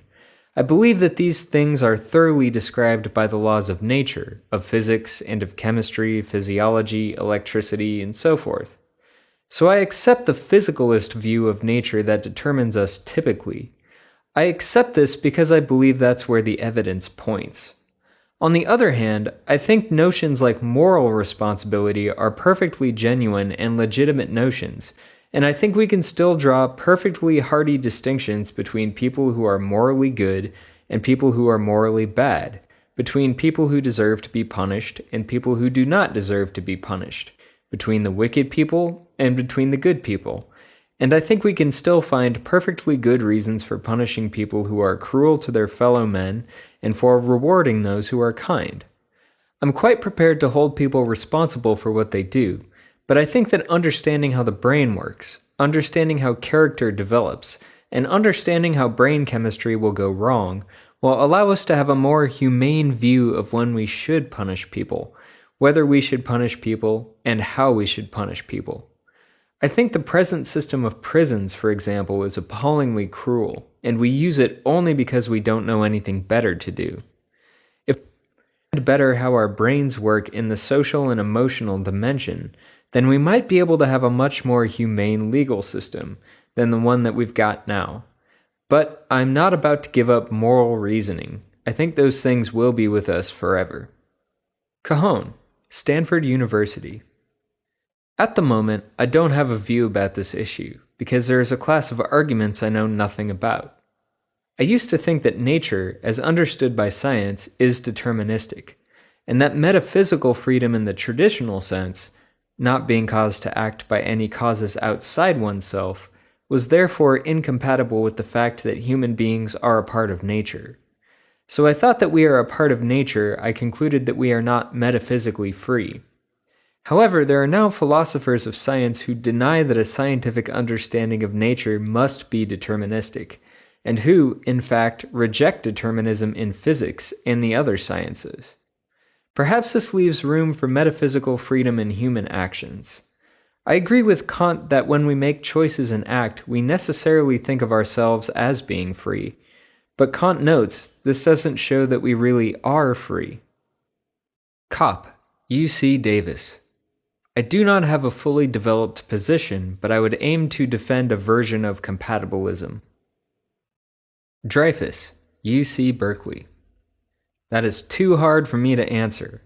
I think that somehow or another we have to do justice to both of them, but I don't think that anybody understands how to do justice to both of them. I don't even know if there is much I can say.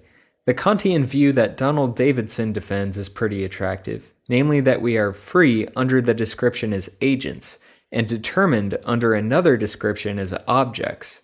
But that is not very satisfactory, since that way it looks like we are not free. I give up. I don't know.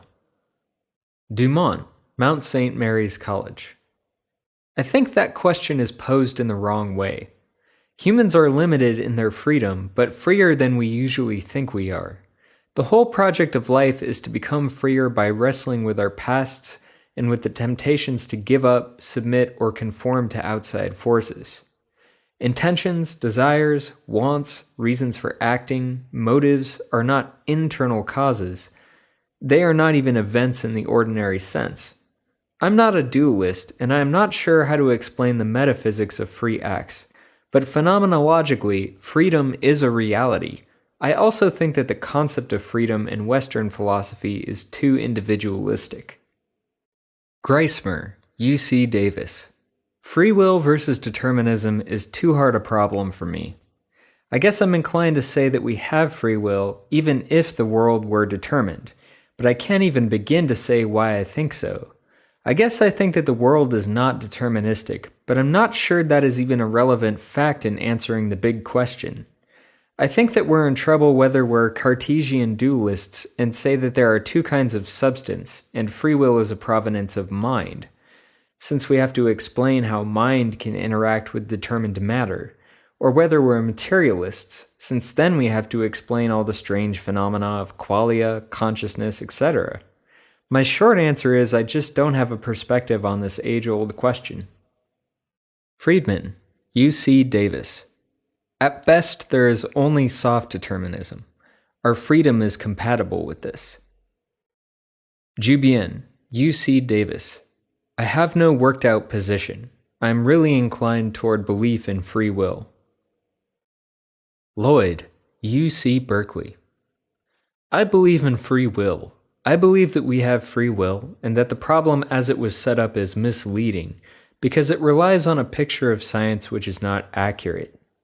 It's not true, I think, that our scientific theories unequivocally claim that the world is a deterministic place. I think our theories don't say that. Matson, U.C. Berkeley.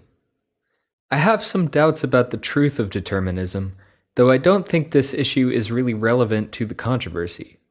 I also have some doubts about the will, which is a concept the ancients seem to have gotten along okay without. But again, I'm not sure that this is crucial. I think Hobbes, Locke, and Hume are right to point out that the opposite of freedom is compulsion, not causation, and that consequently we act freely whenever someone or something else doesn't force us to go, quote, against our will. McRae, University of San Diego. Compatibilism. I see no real conflict between the two. Free human conduct has a certain kind of causal explanation. Pippin, UC San Diego. I am what is called a compatibilist. I believe it is possible to assert that both claims are true, and I am in sympathy with Hegel's way of explaining how. Ring, CSU Fullerton.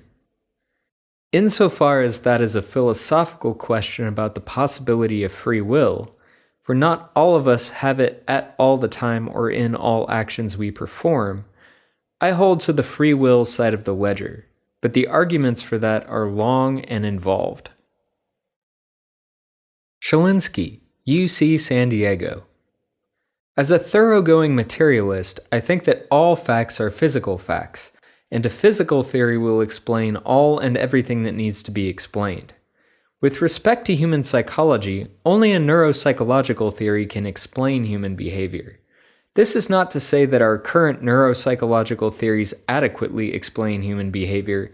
It is only to say, rather, that a sufficiently advanced or completed neuroscience could do so. Applying this view to the free will determinism debate yields somewhat confusing results. On the one hand, commitment to thoroughgoing materialism seems to rule out adherence to such notions as will. On the other hand, it seems to entail commitment to some sort of causal determinism. My personal view is that it does not entail the latter, and that some sufficiently advanced chaos theory will adjudicate the debate one way or the other. I will say, however, that materialism of the sort I advocate will probably not countenance such terms as free, reason, self, person, and so on, that are typically appealed to in free will discussions. It might simply be the case, therefore, that this age-old question is relegated to the graveyard, along such other age-old questions as whether the seat of thought is in the liver, or whether the earth is flat. Suppi, Stanford University. I am very much on the side of free will. I think that the modern world of physics shows that determinism is, in general, a transcendental question. That is, a question that transcends experience. Wollheim, UC Davis. I am not convinced that there is an incompatibility between the two. It seems to be possible that free action, say, can be explained in terms of a certain kind of causation, that is, where the cause is a certain sort of desire belief. Of course, free will is a narrower notion than freedom, because it introduces the will, which is, for me, a rather hard-to-explain notion. because desirable actions that are free are caused by desired beliefs. Woodruff, U.C. Irvine. I actually think that is a very complicated question. Here's what I tell my students what I think is right. I think we are machines. We may or may not be deterministic machines. That is, quantum effects and absolute probabilities may or may not have some role to play in the way we work. But if they do, that working has nothing to do with our freedom. It's been clear ever since ancient Greece, to people who have thought carefully about the problem, that the absence of determinism is not freedom either. What is wanted is self-determination or autonomy. What I think is that, in a sense, we are machines, but we're machines that work in a particular way. In that working, we use a certain model of the way the world is. The model that we use, in fact, is one that has branches in it. That is, one that sees alternate possible futures as real. It sees our choice mechanism as making a difference in choosing one or the other of those. So if I try to decide what to do, then I am considering alternate possible futures, and the mechanism in me is producing a choice. Now, I actually believe that the mechanism is a deterministic mechanism, but it works with a picture of the world that is indeterminate. I don't think that what I just said is contradictory. In fact, I could program a computer to make choices. Of course, we know a computer is deterministic, but it's running a program that operates on this indeterministic model, one that has different alternatives, and chooses between them. I think that if that's right, as long as we are acting in a way that we are programmed by genetics or heredity, we have to use this indeterministic model. Determinedly free would be a good way to put it. I'm saying we are mechanisms, but our program uses a model of the world that would imply that freedom is real. That implies that there are real alternatives.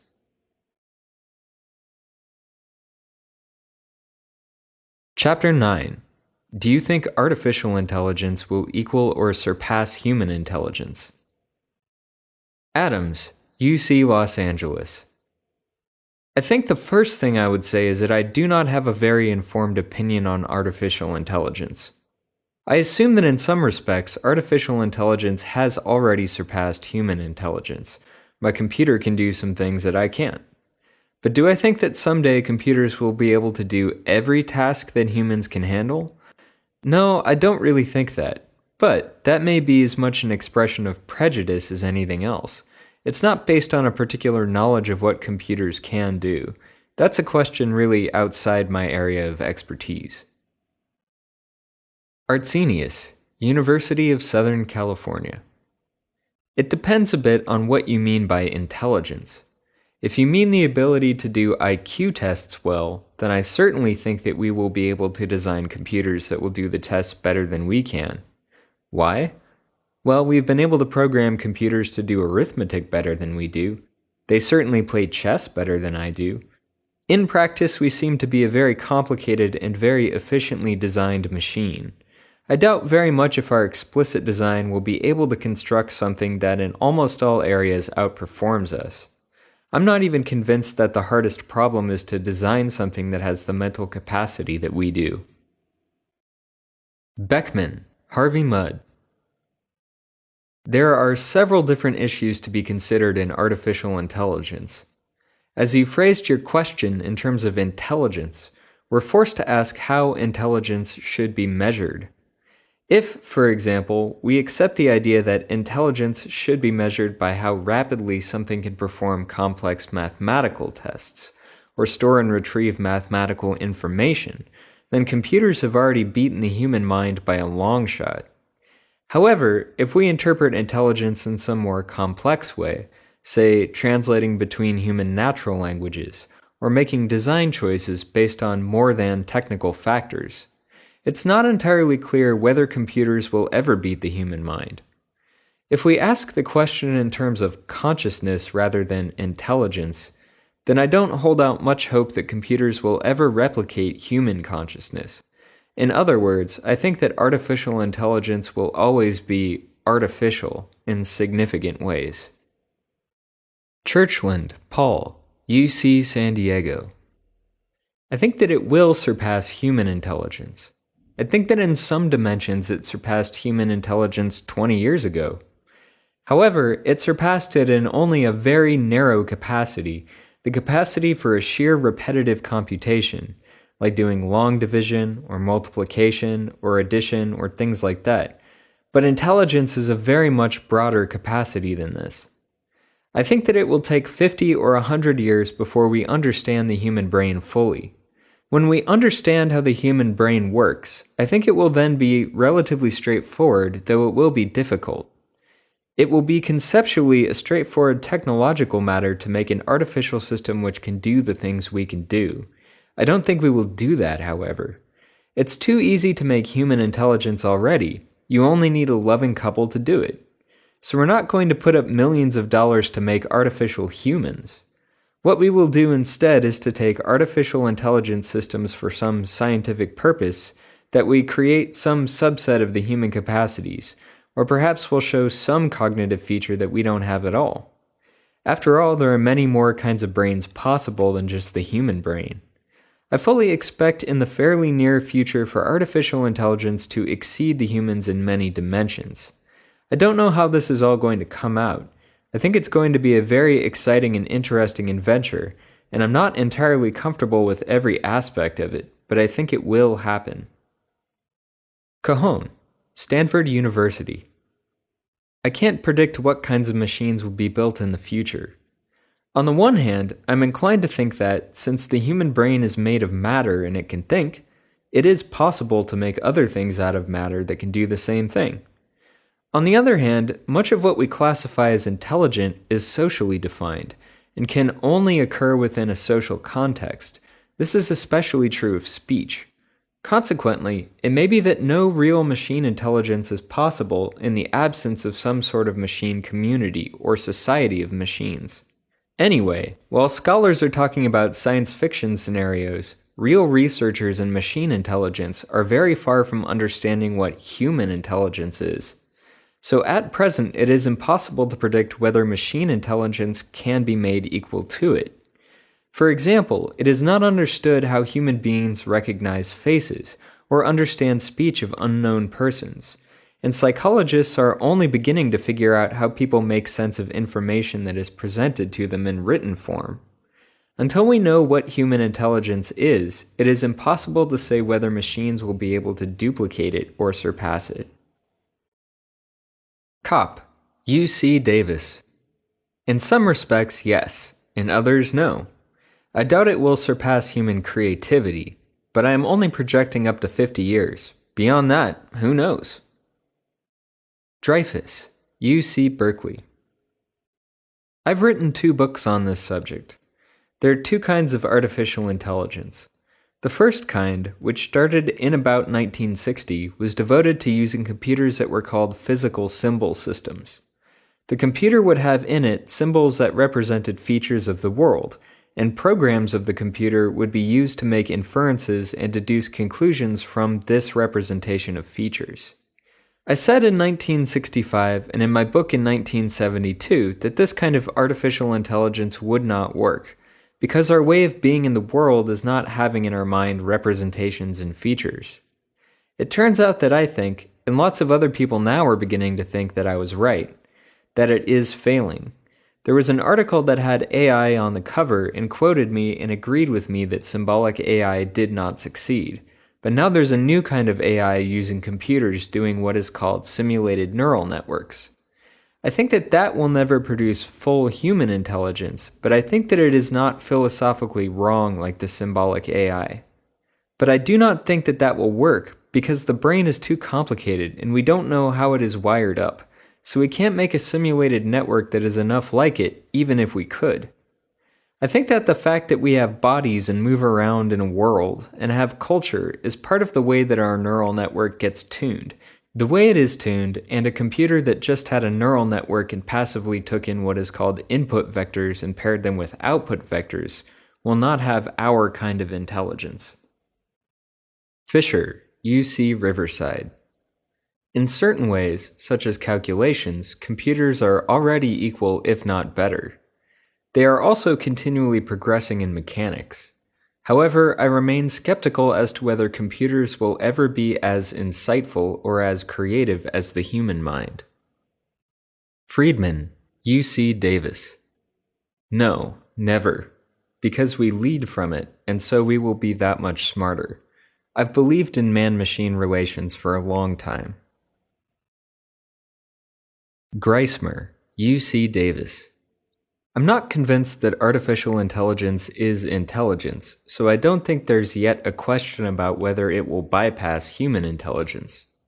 I think intelligence is a property of certain biological entities, so whatever computers are capable of, it isn't intelligence, unless computers are capable of being certain sorts of biological entities. It's merely by analogy that we call what computing machines do thinking. Jolie, UC San Diego.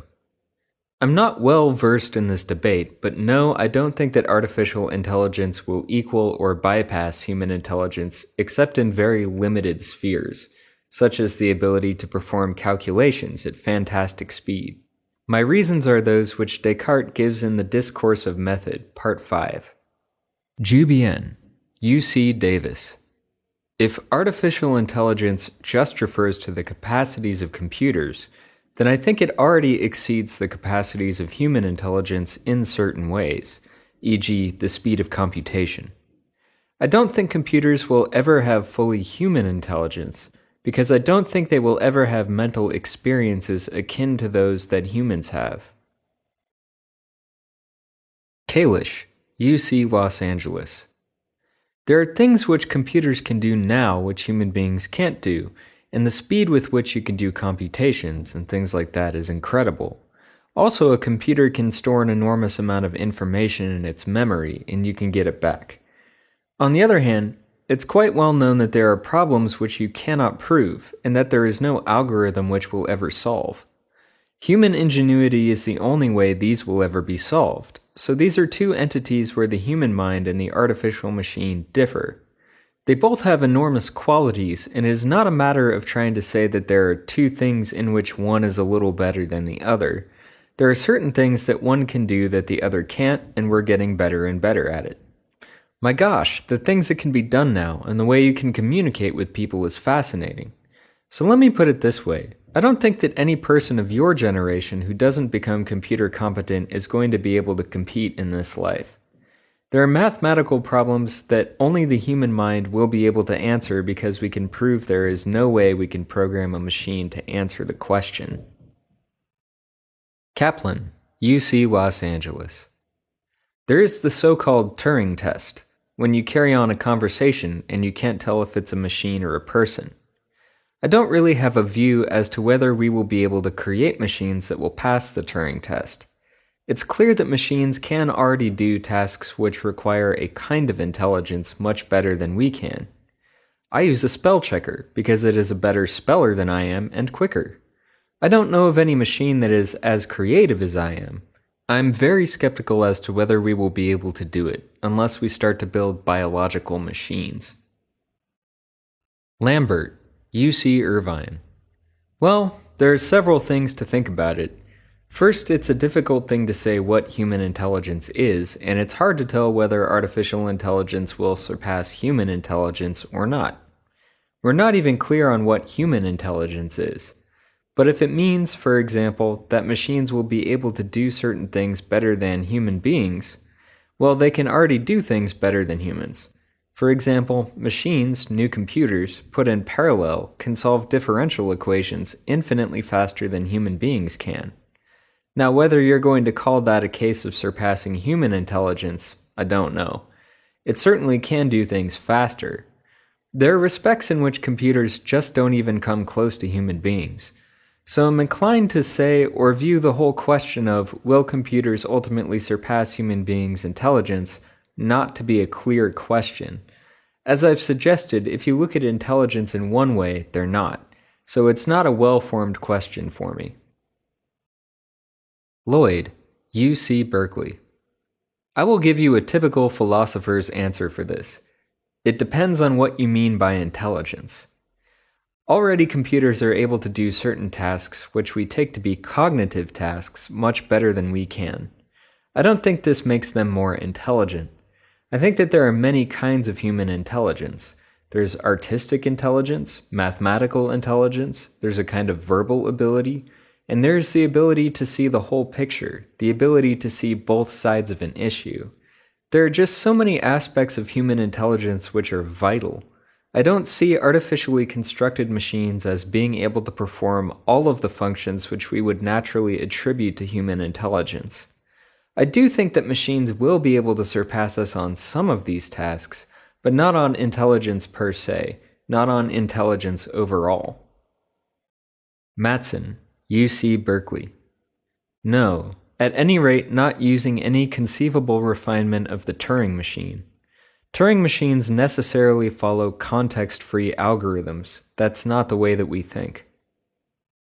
McCann, University of Southern California. I guess it would depend on what factors you have in mind. In terms of calculating lots of big columns of numbers quickly, obviously computers can do that. Although, of course, whether they are actually computing or calculating, as opposed to what is really happening, a bunch of electrical states flip-flopping inside the machine with the results being interpreted in certain ways. The thing that stands most in the way of getting a straightforward yes or no answer is just that I think we do not have much of a hint of what human intelligence is. I'm very persuaded by Howard Gardner's work on multiple intelligence. He is claiming that the sorts of capabilities for doing certain tasks quickly that we call intelligence get measured on the standard intelligence test, and things like that in our culture are just a very narrow range of human competencies that are artificially selected out or artificially highlighted. In a South Pacific Islands culture, for example, the ability to navigate by stars is a crucial part of intelligence, but it's not exactly noted by us. In fact, I think there is a big indeterminacy in the notion of intelligence, whether human or artificial. And then once you go on to say that what are the comparisons and contrasts of human intelligence and artificial intelligence, the questions are sort of fatally infected with multiple ambiguities involved in the notion of intelligence in general. There is no doubt that machines can do some things that we count as intelligent tasks better than we can, but there is no doubt that there are a lot of things that we can do with the results of some of these processes that machines cannot and maybe would not be able to do. McRae, University of San Diego. The answer is yes and no. Computers are much more adept than we are at certain kinds of consistency tests and certain kinds of expert systems. But some other sorts of questions, maybe even some simple problems in first-order predicate logic, cannot be decided by any machine. Pippin, UC San Diego. The real question is a philosophical one. What is human intelligence? Rosenberg, UC Riverside. Yes, because human intelligence is the result of the operations of a machine. There's no reason why better machines can't be made. Ross, Claremont Scripps College. No, because a computer needs a programmer to teach it what it needs to know. A computer doesn't have an imagination, and without an imagination, the computer will be unable to form questions and answers itself, or form ways of solving problems. A programmer has to do these things, so a computer will always be dependent on programmers. Roth, Claremont McKenna College. That's a really interesting question. The first response I would give, I think, if we are thinking about human intelligence at its best, my guess is that artificial intelligence will not be capable of surpassing or even equaling human intelligence, especially if we look at the subtlety and the kind of nuances, the imaginative potential that there is of human intelligence. I'm looking more on the side of creativity, on the side of our intelligence that is laced with feeling, with aesthetic qualities, things of this kind. And it seems to me to forget it, at least as I'm sitting here now, that it would be difficult to imagine that we could artificially create something that would be equal to that kind of subtlety in terms of intelligence. The other part is a little fictitious, but not entirely so. If human beings failed to develop the potential of their own intelligence, it's conceivable to me that we might create artificial intelligence that would be superior to ours. We might be more rational in some ways. So I think this is another thing. that human intelligence is not a fixed element, it's something that could become better or worse, depending on what we choose to do with it, how we develop it. Sometimes we're not nearly as intelligent as we think we are, or as we could be, but I guess I'm impressed by when I look at what the human mind has been capable of doing. That it seems to have a range and a scope on one hand, and also a subtle dimension of creativity that I find it hard to define. Schweitzer, UC Santa Barbara. It's such a frightening concept. Intelligence by itself is not very interesting. I think that some humans should go along with that intelligence. It makes no sense to just have intelligence and nothing more. It's like having weight without size. We can have machines, but intelligence is a human attribute. I suppose I'm a humanist. I fail to be fascinated with non-human things. I do have a computer in my office, however. It hasn't been used yet. It's a good decoration. Shalinsky, UC San Diego. It's not precisely clear what this question is asking. To claim that some intelligence equals or bypasses another is quite vague. It is certainly clear that many forms of artificial intelligence surpass human intelligence. The calculator can perform functions that humans cannot. A plain old digital computer can perform functions that humans cannot, and a supercomputer can perform functions that humans could not even dream of performing. The question ought to be phrased differently. Will artificial intelligence equal or bypass human intelligence in the realms in which the latter is now superior? This is an important question because it applies an important distinction between the kinds of intelligence behavior, e.g. number crunching, better performed by a very fast computer processing in serial fashion, and the kinds of intelligent behavior which are best performed by parallel processors. Humans process in parallel, and this accounts for their ability to perform and understand in complicated contexts. Currently, for example, the prospect of writing a computer program which will model even the simplest kinds of human behavior is quite dim. Consider, for example, the human capacity to interpret utterances. While we understand the meaning of, quote, Mr. Smith watched the fireworks go up in his pajamas last July 4th, the computer has considerable difficulty. While we manage to recognize even as many as hundreds of different faces, the computer has considerable trouble with face recognition. In my view, there is absolutely no reason to think that parallel computers will not equal intelligence, even in the domains in which the latter currently surpasses the most advanced artificial intelligence. But this is just a bet, after all.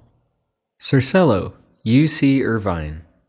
Machines will be able to do more, but will not be more intelligent than humans. Supi, Stanford University. Already in certain respects, of course, computers could do things better than human beings. For example, computation. Other things they can't do as well. So I think what will happen will be an increasingly complicated comparison. Computers will continue to acquire capabilities they don't now have, and so the comparison and the kinds of tasks they could do, how well they could do in comparison to show how well humans do, will continue to change. Wollheim, UC Davis. The problem that confronts us first is how to introduce consciousness and meaning. I don't have any conviction that this can be done. Woodruff, UC Irvine. I think that hardware, as well as wetware, as it's called, can do these things in principle. So artificial intelligence of this sort is possible. I think to some extent it already exists. But what people have in mind, I suppose, when they ask this question, is that they imagine it being like an alien coming and saying these things that we just can't understand, and saying, oh, he's so smart, he's smarter than we could ever be, and so on. Do I think that sort of thing will happen? Well, I can imagine it happening. I think that for a long time humans would understand how it happened. That is, that one would have to create some kind of quasi-evolutionary mechanisms that would allow machines to evolve, so they could go beyond humans actually programming them. Although even now, computers have certain abilities that, even though we program them to do these things, what they do is so complex, because it's so large scale, that there is a certain sense in which we can't understand what they are doing. I think that we can understand what artificial intelligence is, and that it's not, in principle, different in kind from what humans do. If there are differences, they have to do with the fact that we are different kinds of machines than electronic computers. We're massively parallel, and we have all these interconnections in the brain which people are now trying to understand, stuff called neural net computing. But it's not any kind of ontological difference, not different kinds of stuff or substance in mind and matter. So do I think that artificial intelligence will equal or bypass human intelligence? I'm not sure, but I certainly wouldn't be surprised. The reason I wouldn't be surprised is that we create machines that are much more powerful physically. I don't see any reason why we cannot create thinking machines that are much more powerful than we are. In fact, we've already done it in certain respects. I especially don't think that human intelligence is something that is essentially different from machine intelligence. Our brains thinking or electronics thinking are essentially the same thing.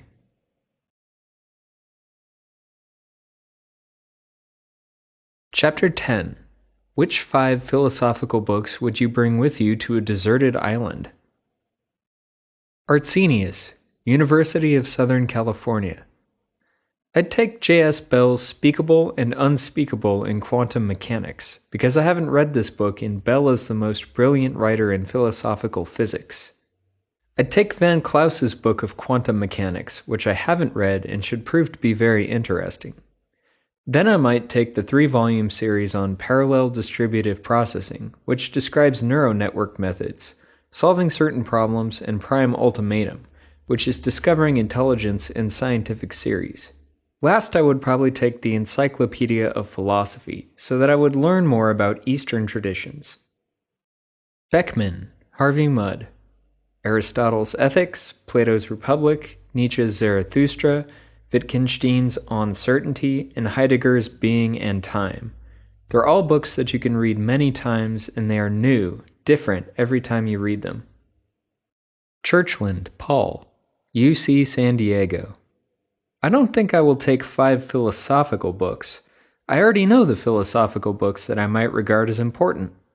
I will take something that I haven't read, or I will take something like the Encyclopedia Britannica or something like that, so that I will acquire new information. I don't want to reread books that I've already read. I think that the answer is this. I will not take any philosophy text at all. I will take the biggest books on physics, astronomy, chemistry, geology, and mathematics that I can find. Cajon, Stanford University. Hard question. I know I won't be able to stand by my list even for a day, but here's today's list. David Hume, A Treatise on Human Nature. There's so much in it to think about and puzzle over. Immanuel Kant, Groundwork of the Metaphysics of Morals. It is inspiring, deep, also puzzling, worth reading again and again. John Rawls, A Theory of Justice. An enormous amount in it, and maybe I'd finally get it all down. Plato, several dialogues. I suppose this is a cop-out, but I wouldn't want to be limited to just one. Plato is so subtle and clever. The Euthyphro would be one, and maybe Meno would be the other. Cop, UC Davis. How long would I be stuck there? Do you mean forever, with no rescue? If so, I'd take Aristotle's Nicomachean Ethics, Rawls' Theory of Justice, Hume's Treatise, Grice's Study of the Way of Words, and Hobbes' Leviathan. Dreyfus, UC Berkeley. I would take Heidegger's Being and Time, because I think it's so complicated that though I have taught it for 25 years and written a book on it, I still haven't gotten to the bottom of it. I suppose I would take the Brothers Karamazov, which I think is the greatest novel ever written. The fact is that on a deserted island I wouldn't want to read philosophy. I would rather take a lot of good novels, like Gravity's Rainbow, to read over and over, and the Iliad, and Shakespearean plays. Fisher, UC Riverside. I would hope that I could bring more than 5, but if I had to choose, I would pick The Republic by Plato, Meditations by René Descartes, History of Western Philosophy by Bertrand Russell, Prolegomena to Any Future Metaphysics, and The Groundwork of Metaphysics by Immanuel Kant. Friedman, UC Davis. Meditations, Descartes, Ethics, Spinoza, A Treatise on Human Nature, Hume, Critique of Pure Reason, Kant, Tao Te Ching, Lao Tzu. Kalish, UC Los Angeles. The first two I would choose are A Treatise on Human Nature and Enquiry into Human Understanding by David Hume. Second, I would choose the autobiography of Bertrand Russell. Third, I would choose the autobiography of John Stuart Mill.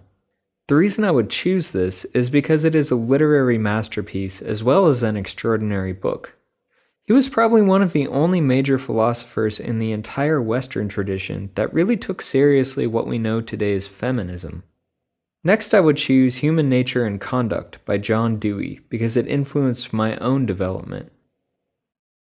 Kaplan, UC Los Angeles. I would take things that kept me occupied.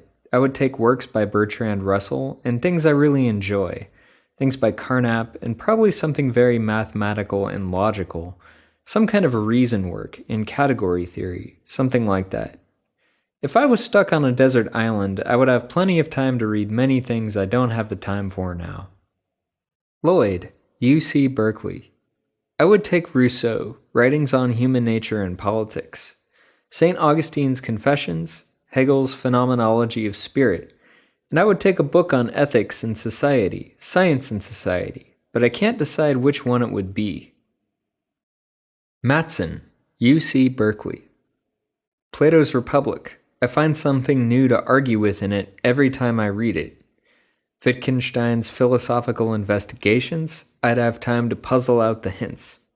Nietzsche's Will to Power, an enormous treasury of insights waiting to be developed. Spinoza's Ethics for Inspiration, the single greatest work of philosophy. Hobbes's Controversy with Bramall on Free Will, the most fun to read. Schopenhauer's World as Will and Idea would console me for being out of the rat race. McCann, University of Southern California. I'd take, first of all, Locke's Essay Concerning Human Understanding, Hume's A Treatise on Human Nature, and Kant's Critique of Pure Reason. Not only because they are the books I am professionally concerned with and have a lot more to learn, but because they are the most important philosophical works of the 17th and 18th centuries.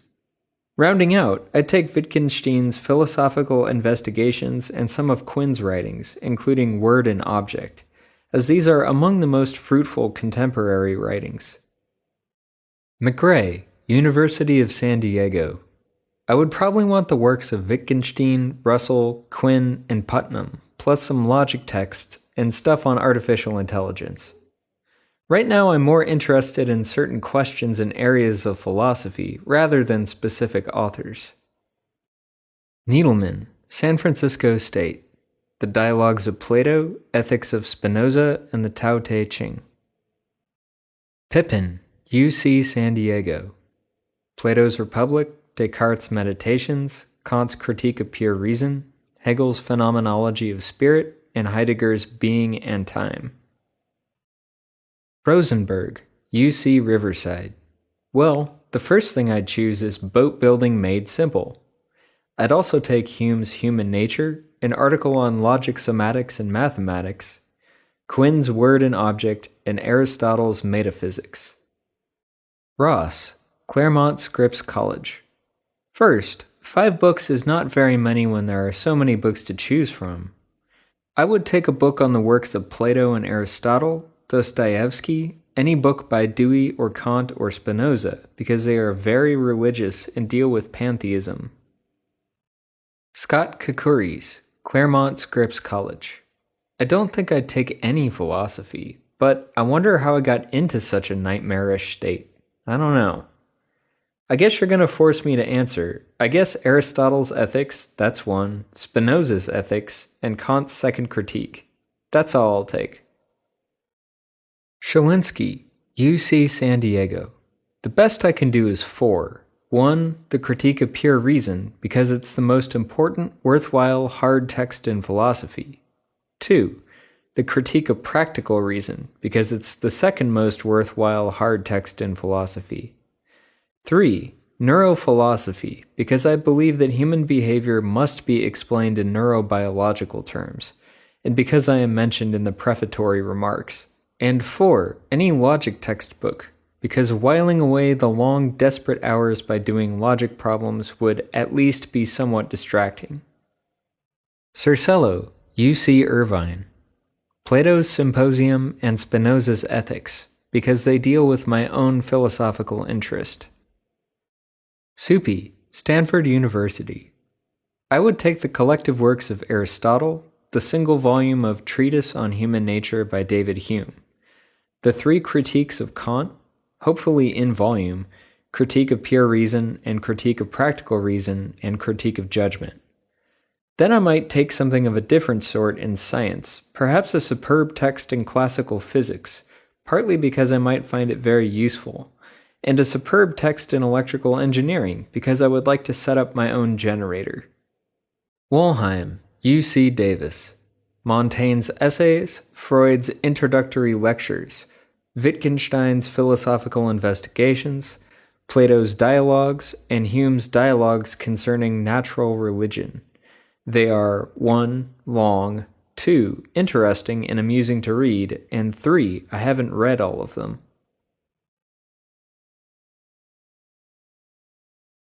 The Neural Basis of Consciousness, the Dalai Lama, and a Glorious Piece of Meat.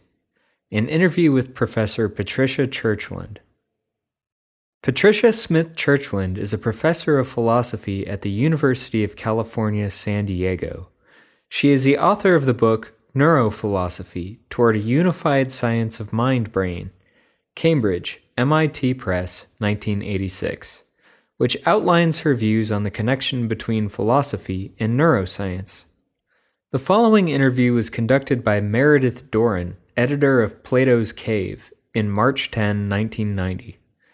David Christopher Lane, professor of philosophy at Mount San Antonio College and founder of the MSAC Philosophy Group, edited Ms. Doran's transcript and has included an addendum and a suggested reading list.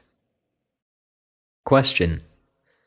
What I would like to ask you first is, what initially led you into being interested in philosophy, or was it science that first interested you? Response. What drew me into philosophy? Well, I just got very interested as an undergraduate in the kinds of questions that were raised in a philosophical context, but I was at the same time very interested in science, especially biology. Question. So what led you into working in philosophy rather than in scientific research? Response. I don't know that there was anything really interesting in regards to choosing philosophy over science, but I decided to go to graduate school in philosophy, and I went first to the University of Pittsburgh. I did an MA there, and I probably should have stayed to do the PhD there, but I had sort of itchy feet, and I was interested in going abroad for a while, so I went to England, to Oxford, and I finished up there. Question. And so at this point, were you keeping up with the neuroscience research that was going on? Response. No, not particularly, I wasn't. I was doing really very traditional philosophy at the time. Question. What were your beliefs? What was your position at that time? Any different from now? Response.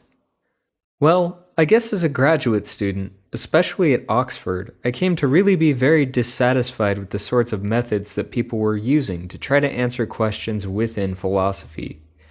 They were interested in questions about the nature of rationality, the nature of perception, about the nature of knowledge and how we could know things, and the view seemed to be that if we wanted to understand these things, then what we should do is sort of reflect long and deep on the issues and to analyze the concepts as people use them within ordinary language. That's the big thing that was done at the time, and it seemed to be likely to be non-productive. It seemed to me to be not very rewarding as a method. Question. Kind of a vaguely defined way of approaching the issues. Response. Yes, perhaps reflection is an important element, but that unless one takes into account the data that really are available about, say, the nature of rationality or the nature of perception, that you're likely to be missing quite a lot. Now that opinion was not well received at Oxford. At that time, I think that people thought it was just a bit naive. I, nevertheless, wrote my thesis along these lines. Donald Davidson, I think, was very important in the sense that he had taken the view that we should see desires and beliefs and so forth as causes within the whole scheme of things rather than rational ideas or something. And once you do that, once you think along the lines that Quinn does, then it seems quite obvious that what you want to do is look for an empirical or scientific account of how humans work. Question: and as you began to try out a more science-based approach to philosophy, how did you address the issue of what differentiates us from the things around us? How are we, as humans, different from inanimate objects? Is there anything that makes us uniquely human? Response: well, obviously there is something that is different between inanimate and animate things, and we know what it is. It's DNA. Or if you're a virus, it's RNA. And that's pretty clear. I mean, people used to think that what differentiated such things was vital spirit or the life force or élan vital or something of that nature.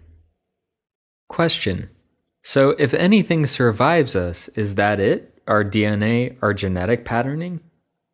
Response: well, if you have children it does, but unless you have a clone of you, if you had a clone of you, then of course the same DNA would be there. But obviously, if you do the standard method, which is sexual reproduction, then you're getting a genetic mix. Your children aren't you, but they're related to you in a really close way, obviously, but that's all. People have had the thought that there is something special about humans, and that after we die, there is a soul and it goes to heaven or to paradise, and in that, wrong will be righted and you'll meet old friends again, and so forth. And that does not look plausible at all. It looks like a fantasy.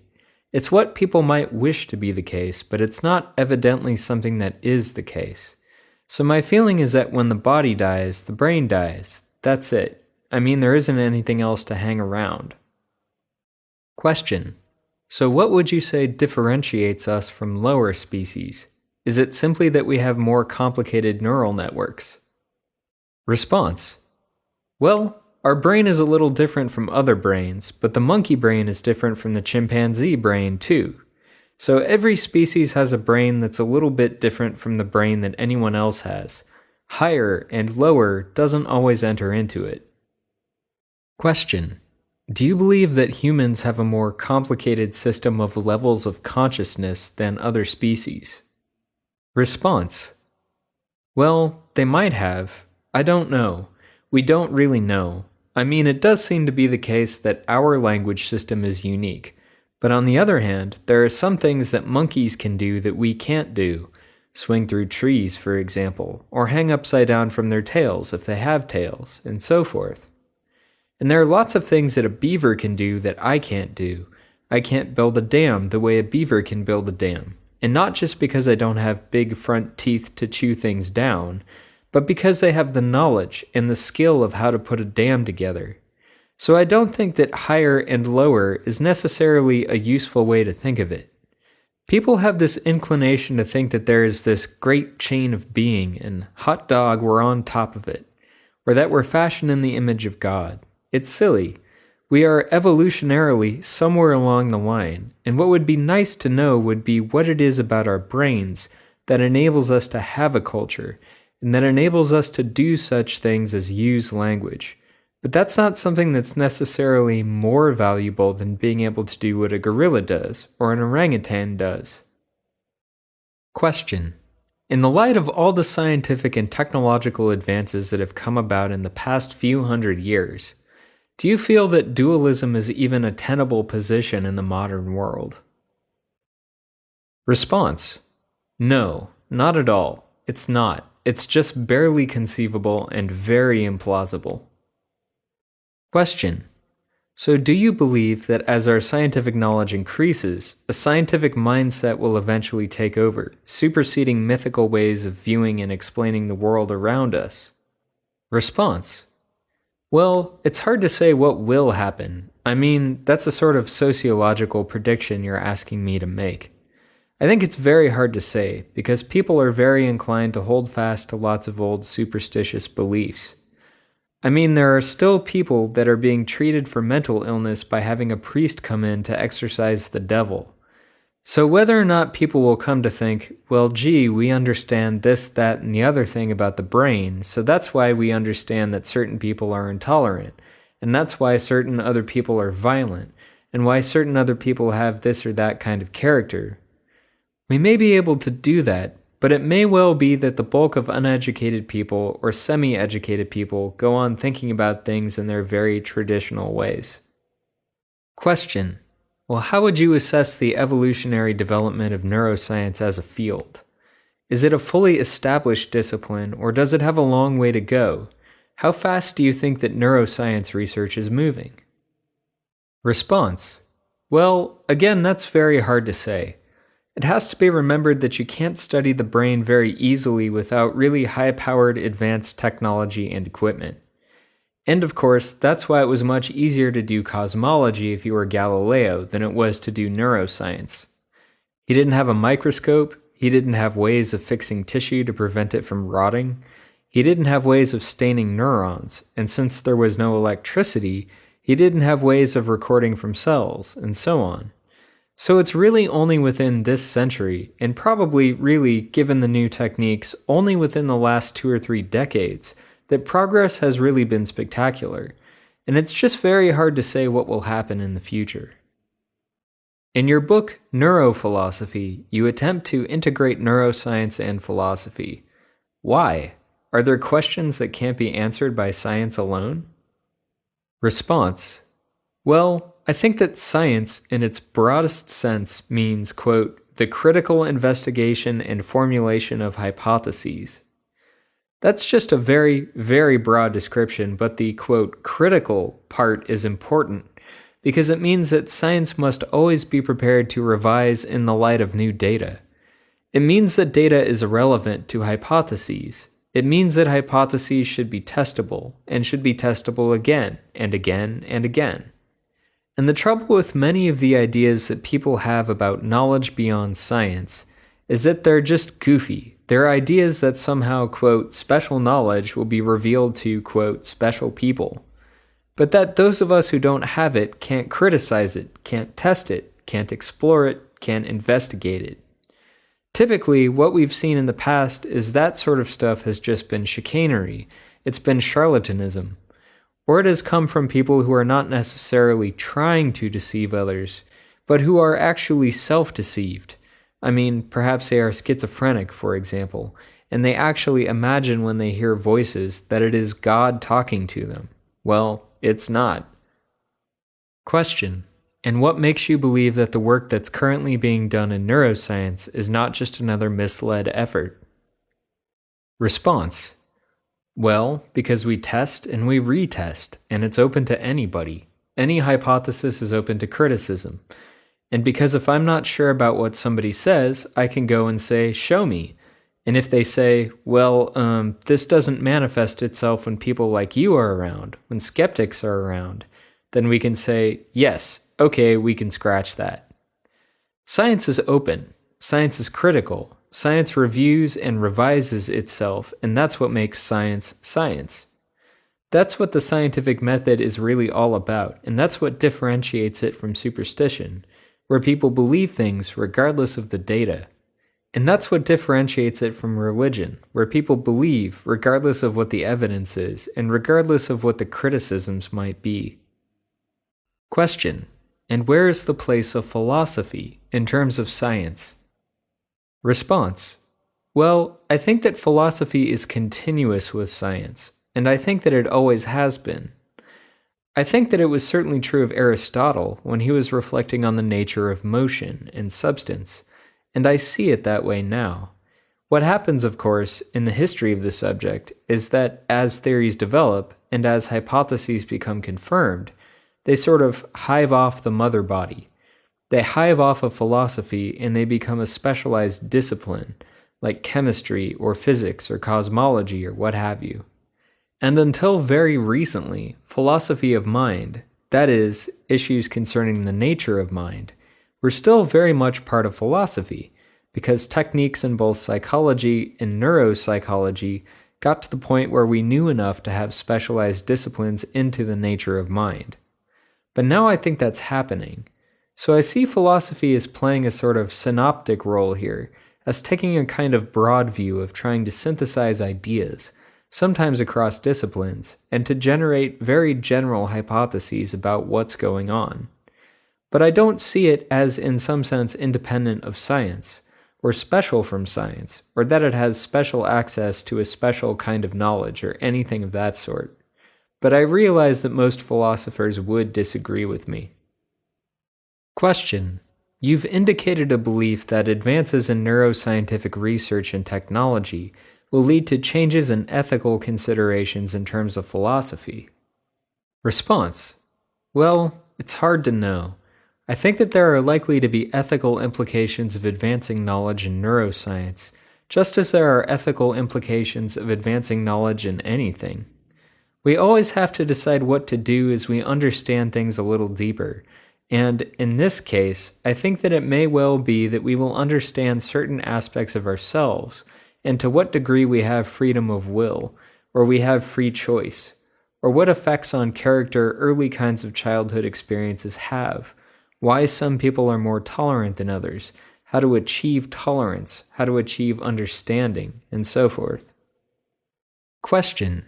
What kinds of ethics do you think that materialists can legitimately have according to what they know to be true? Response. I think in some ways we are very Aristotelian, and in some ways we use utilitarian principles.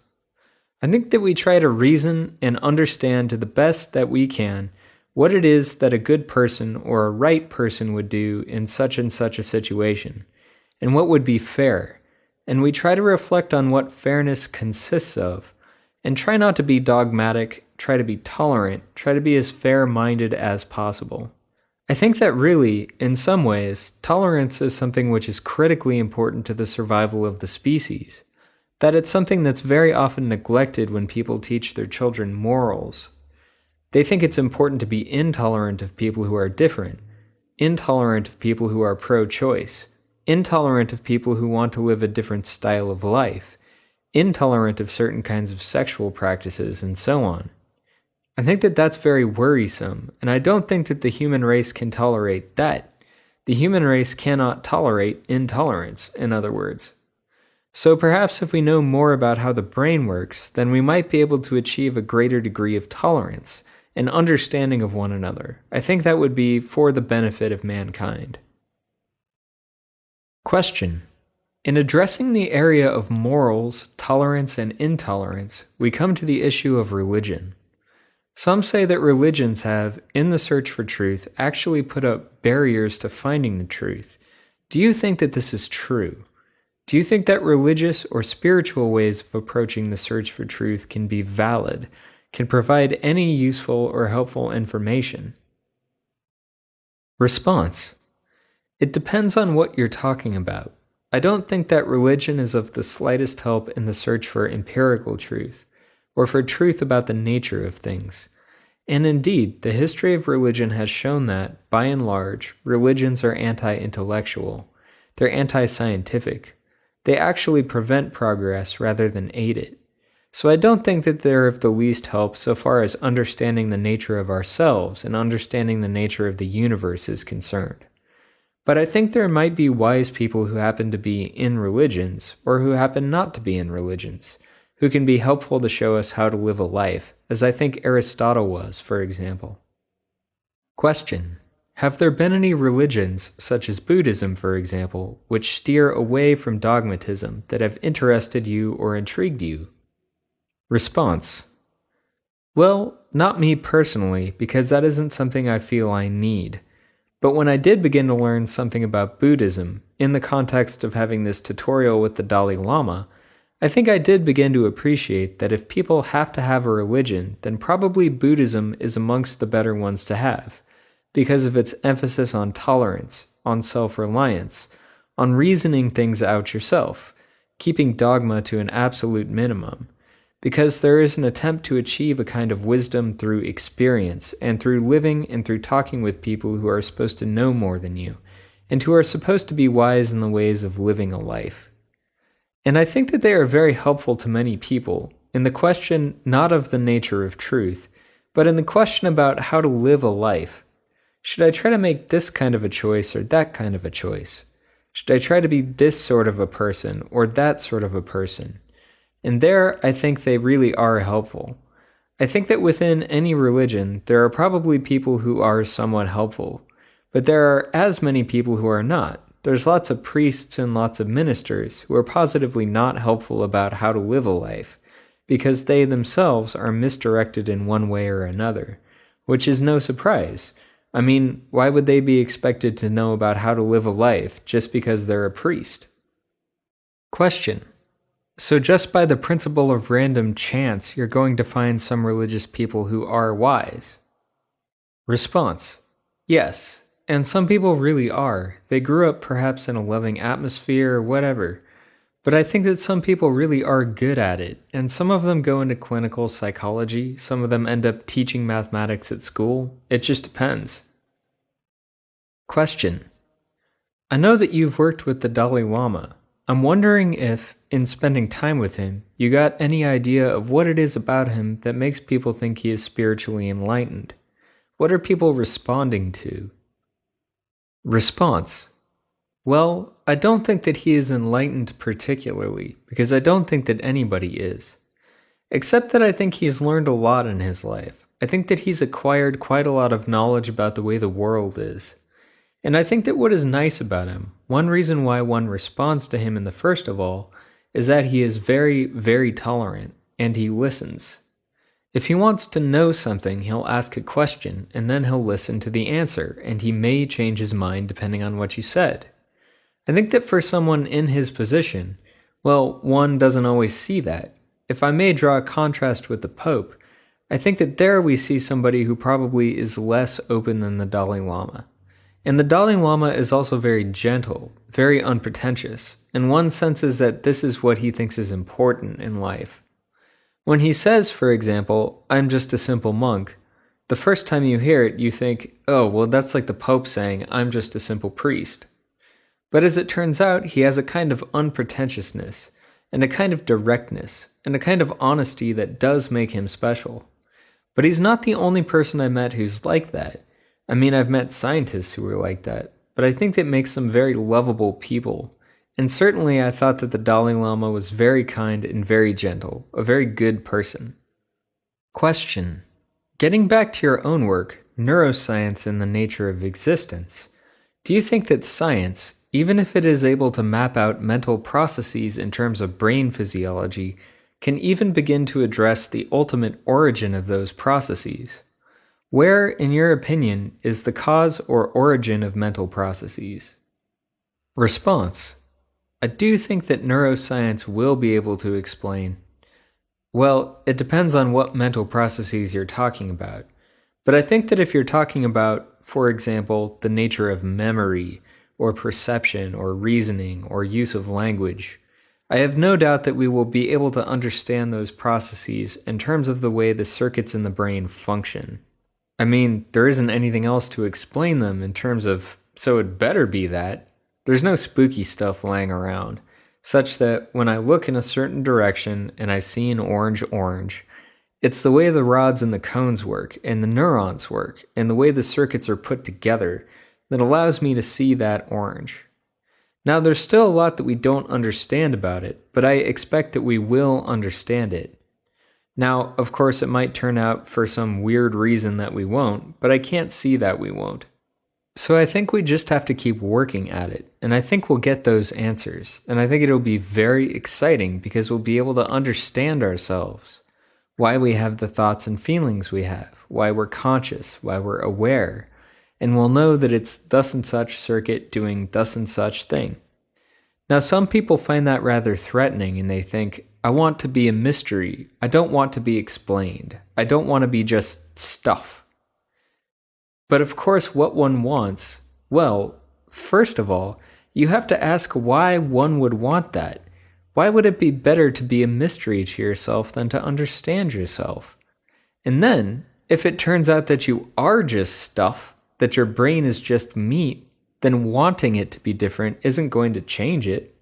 Why not accept it for the glorious piece of meat that it is? Question. And what are your hopes in neuroscience? What kind of changes or improvements do you think we might be able to make by understanding more about learning processes, memory, etc.? Response: it's hard to say, but I would hope that we might be able to understand the basis of Alzheimer's, so that that could be prevented. Perhaps not cured, but at least prevented. And there are many other diseases as well. I would hope that we would understand more about the nature of schizophrenia, of manic depression, of the classical psychiatric syndromes, and to better understand addiction. I think that tremendous progress has been made at the cellular level in understanding addiction, and so much so that one can envisage a kind of vaccination against alcoholism, for example. Those sorts of things would make a tremendous difference in the quality of life that we have. Question: I sense, then, a great deal of hopefulness on your part. Response: yes, I think so. I think it's a tremendously exciting and tremendously hopeful thing. But first of all, as I said, because of all the many, many diseases, MS is another one where I think tremendous progress has been made, and I think we may be quite close to understanding the basis of MS. Then I think we may be able to prevent it, and so on, for all the zillions of diseases that there are. I mean, it might be a lot better if people could just age gracefully rather than starting to lose their neurons and becoming demented by the time they're 65. You know, I would much rather be sort of bright and chipper and then all of a sudden dead than to go downhill in the way that many people who have Alzheimer's do. It's a terrible, terrible thing to see. Question: and where is your own work headed? What are you currently focusing on at this point? Response: I'm working on a book on computational neuroscience, which has to do with the nature of computational hypotheses at the level of the circuit. We know quite a bit about what's happening at the level of the single cell, but we want to know how single cells interact with one another in order to produce an effect, such as remembering something or recognizing something as an orange. And so the book is directed to some technical, as well as some very general questions at that level.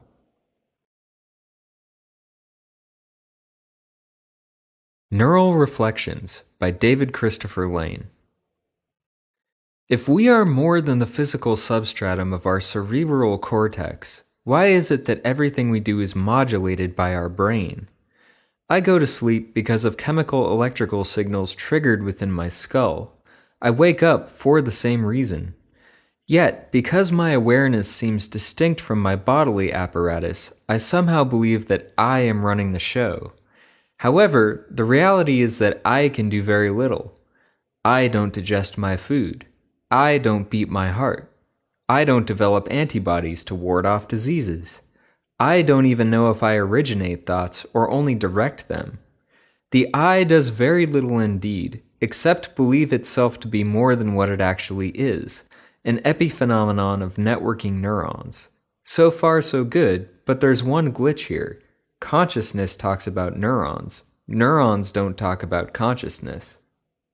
Everything we have known in the world must come through the medium of consciousness. Even the idea of neuroscience, even the idea of philosophy, even the idea of materialism must arise through the medium of self-reflective awareness. It is, in fact, that medium of consciousness, non-reducible in terms of actual, lived-through experience, which contextualizes everything we can ever know about the universe. What comes first, neurons or awareness? If you say the former, how do you know unless you are already aware? If you say the latter, why is it that when someone clubs you over the head with a bat, your awareness of the world ceases? The fact remains that whatever is the source of our I awareness, it does not alter our existential dilemmas. We are still stuck to living in a world that seems to transcend its neural origins. The following seems to summarize the mind-brain debate, at least from a materialist perspective. Quote, indeed, we know we are more than just neurons firing, or at least we think we are, while the neurons are firing.